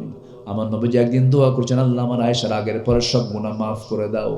আম্মা জান আয়েশার আনন্দ দেখে, তার আনন্দ দেখিয়ে রাসূল বলছেন, আয়েশা তুমি এত আনন্দিত কেন? বলছেন, হুজুর আপনি আমার জন্য এমন দোয়া করেছেন, এই দোয়ার চাইতে শ্রেষ্ঠ দোয়া আমি আমার জীবনে আর কখনো মনে করি না, পাবো না। রাসূল বলছেন, আয়েশা রে তোমার জন্য যেমন করে দোয়া করলাম, আমি আমার উম্মতের জন্য প্রত্যেকটা দিন সকাল সন্ধ্যা এমন দোয়াই করি, আল্লাহ আমার উম্মতের সকল গুনাহগুলো আগের পরের মাফ করে দাও। আমার ভাইরা, সে রাসূল মদিনায় শুয়ে আছেন, মদিনার ওই মাটিতে শুয়ে আছেন, দুনিয়া থেকে দেখেন কবরে শুয়ে শুয়ে কাঁদতেছেন। হাসরের ময়দানে সবাই বললেন, নাফসি নাফসি, আমার নবী বলবেন উম্মতি উম্মতি, আমার বন্ধুগণ সেই নবীর দল আমরা করব, সেই নবীর রেখে যাওয়ার দায়িত্ব আমরা পালন করব। সেই দিন কায়েমের জন্য আমাকে আপনাকে কাজ করতে হবে। কোনো ফরজ হুকুমকে আমরা লঙ্ঘন করব না, কোনো সুন্নাহকে আমরা বাদ দেব না। আমার বন্ধুগণ রাসূলকে জীবনের চাইতে বেশি ভালোবাসবো। একদিন রাসূল বলছেন ওমর তুমি আমাকে কেমন ভালোবাসো? সঙ্গে সঙ্গে ওমর ফারুক চোখ বন্ধ করে বলছে হুজুর আমার জীবনের চাইতে একটু কম ভালোবাসি। না, ভালো করে বলো। একসময় হাওমাও করে কেঁদে বলছেন ওমর ফারুক আল্লাহর কসম হুজুর আমি আমার জীবনের চাইতে আমি আপনাকে বেশি ভালোবাসি। সাহাবীদের দাম এত কেন হয়েছে? সকল সাহাবীরা রাসূলকে জীবনের চাইতে বেশি মোহাব্বত করেছেন, জীবনের চাইতে বেশি ভালোবেসেছেন। আমার নবীজি মক্কার মানুষ মদিনায় চলে আসছেন, রাতের আধারে হিজরত করে চলে আসছেন। একজন সাহাবী ছিলেন এত বড় ধনী মানুষ, মক্কার সবচেয়ে ধনীদের একজন, অন্যতম ধনী ছিলেন। বড় ব্যবসা ছিল, বউ কালেমা পড়ে নাই, সন্তান কালেমা পড়ে নাই। সকালবেলা ঘুম থেকে উঠে যখন দেখে রাসূল নাই রে, কাউকে বললেন না, ব্যবসা থুয়ে দিলেন, চাবি থুয়ে দিলেন, বউ থুয়ে দিলেন, বাচ্চা রেখে গেলেন, চলে গেলেন মদিনায়। নবীর সামনে হাজির হয়ে বলছেন ইয়া রাসূলুল্লাহ আপনি আমাকে না বলে চলে আসছেন, রাতের আধারে চলে আসছেন, আমি কি আপনাকে ছাড়া থাকতে পারি নাকি? আমি চলে আসছি হুজুর। রাসূল বলছেন বউ নাই, বাচ্চা নাই, হুজুর বউ কেমনে নিয়ে আসবো, সন্তান কেমনে নিয়ে আসবো, ব্যবসা বাণিজ্য কেমনে নিয়ে আসবো, দুনিয়ার সব ছাড়লাম আমি আপনার মহব্বতে। যেরকম সুবহানাল্লাহ। আমার নবীজি বেশ কিছুদিন পর দেখতে পেলেন এত বড় ধনী মানুষ আব্দুর রহমান ইবনে আউফ রাদিয়াল্লাহু তাআলা আনহু বদর যুদ্ধে অংশগ্রহণ করেছেন, উহুদ যুদ্ধে অংশগ্রহণ করেছেন। তিনি দেখতেছেন মদিনার মসজিদের সামনে ইতিমের মতো বসে আছেন, বউ হারা, সন্তান হারা, ব্যবসা হারা, দেশ ছাড়া। আমার রাসূল কেঁদে ফেলে বলছেন আব্দুর রহমান তোমাকে দেখে আমার চোখে পানি চলে আসলো, তোমার বড় কষ্ট হচ্ছে মনে হয়। তিনি হেসে হেসে বলছেন ইয়া রাসূলুল্লাহ আমি আপনাকে পেয়েছি, আল্লাহকে পেয়েছি, দিনকে পেয়েছি, আমার কিচ্ছুর দরকার নাই। আমার নবীজি বলছেন আব্দুর রহমান তোমার জন্য দেখি কি ব্যবস্থা করা যায়। আনসার এক সাহাবীকে ডাক দিয়ে বলছেন আনসার সাহাবী এদিকে আসো, আমার আব্দুর রহমান কি একটু নজর দাও তো, তুমি তো ধনী মানুষ। ঘোড়ার পিঠে চড়ে আনসার সাহাবী তাকে দুইটা খেজুর বাগান দেখায় দিলেন, বড় বড় দুইটা খেজুর বাগান। দুইটা খেজুর বাগান দেখানোর পরে বলছেন ভাই আব্দুর রহমান এই দুইটা খেজুর বাগানের মালিক আল্লাহ পাক আমাকে বানিয়েছেন, তোমার যে খেজুর বাগানটা এই মুহূর্তে তোমার পছন্দ হবে এই মুহূর্তে তোমার নামে আমি দলিল করে দেব। এই কথা শুনেই আব্দুর রহমান ইবনে আওফ বলছে ভাই আর তুমি কি করবে বলো? আমি জানি এই মদিনার কোনো মেয়ের বাপ তোমার সঙ্গে মেয়ে বিয়ে দেবে না, কারণ তোমার টাকা নাই, পয়সা নাই, ঘর নাই, বাড়ি নাই। অতএব আমার আল্লাহ পাক দুইটা স্ত্রী দান করেছেন, যে কোনো একটা স্ত্রীকে তালাক দেব, আমার বউকে তুমি তোমার বউ বানাইয়া নিবা। কি মোহাব্বত, কি উজাড় করে দিয়েছেন তারা। আব্দুর রহমান ইবনে আওফ খুব খুশি হলেন, বুকের সঙ্গে জড়িয়ে ধরে বলছেন আমার আনসার ভাই রে, আল্লাহর কসম করে বলে আমি তোর প্রতি দারুণ খুশি হয়ে গেছি, কিচ্ছু লাগবে না, বউ তালাক লাগবে না, খেজুর বাগান লাগবে না, আমি তো একটু ব্যবসা বুঝি, বাজার দেখায় দাও, একটু সুন্দর করে শুরুটা করে দাও, বাকি আল্লাহর সাহায্য। ব্যবসা শুরু করলেন, কয়েক রতি সোনা কামাই হলো, বিয়ের প্রয়োজন হলো, কারণ যৌবন আছে যার বিয়ের প্রয়োজন আছে, তার বিয়ে করার জন্য তিনি মেয়ে খুঁজতে লাগলেন। মেয়ে পছন্দ হয়ে গেল, বিয়ে শাদী করলেন। 3-4 দিন পর আমার নবীর দরবারে এসে নতুন পোশাক, সুঘ্রাণ আতর চাতর নিয়ে রাসূলের সামনে যখন হাজির হলেন, রাসূল বলছেন আব্দুর রহমান তোমাকে কয়েকদিন যাবত দেখি না, তুমি কোথায় গিয়েছো? তোমার মতলব তো ভালো মনে হচ্ছে, বিয়ে শাদী করছো নাকি? চেহারা সুন্দর হয়ে গেছে। সঙ্গে সঙ্গে আব্দুর রহমান বলছেন হুজুর বিয়ে শাদী করছি, আমার দাওয়াত দিলেন না হুজুর, মনে ছিল না। কি ছিল না বলেন? বিয়ের সময় কিন্তু মনে আসতে কয়, অনেক কাছের বন্ধু বাদ পড়ে না, কে রে তুই বিয়ে করলে আমার কইল কি ভাই গেছিলাম পছন্দ হয়েছে বিয়ে করাই দিছে, এরকম হয় কিনা বলেন? আমার নবী যেমন খারাপ করলেন না, আমার নবীজি বলছেন আব্দুর রহমান বিয়ে করেছে ভালো কথা, জরুরি, টাকা পাইছো কোথায়? ব্যবসা করেছে হুজুর, কয়েক রুদি সোনা কামাই আনি না, কয়েক রুদি সোনা কামাই করেছি। আমার নবীজি কেঁদে কেঁদে বলছেন আল্লাহ আমার আব্দুর রহমানের ব্যবসায় বরকত দাও, পরিবারে বরকত দাও। এত সম্পদের পাহাড় তার মদিনায় হয়ে গেল। তাবুক অভিযানের সময় তিনি 3 বস্তা সোনা দান করেছিলেন। মারা যাওয়ার পরে 13 সন্তান তিনি রেখে যান। 13 সন্তানগুলো কুড়াল দিয়ে কেটে কেটে সোনা ভাগ করতে হয়েছে। সব হলো নবীর দোয়ার ফসল, নবীর সঙ্গে মোহাব্বতের ফসল। নবীকে মোহাব্বত করলে, আল্লাহকে মোহাব্বত করলে, দিনকে মোহাব্বত করলে ও দুনিয়াতে বরকত দেন, আখিরাতে বরকত দিয়ে দিবেন তিনি। আমারকে রহমত দিবেন কে বলেন? আল্লাহ। অতএব আল্লাহর রহমত পাবার জন্য 15টা উপায় যে আজকে বললাম আমরা এগুলোকে পালন করব, জোরে বলে ইনশাআল্লাহ।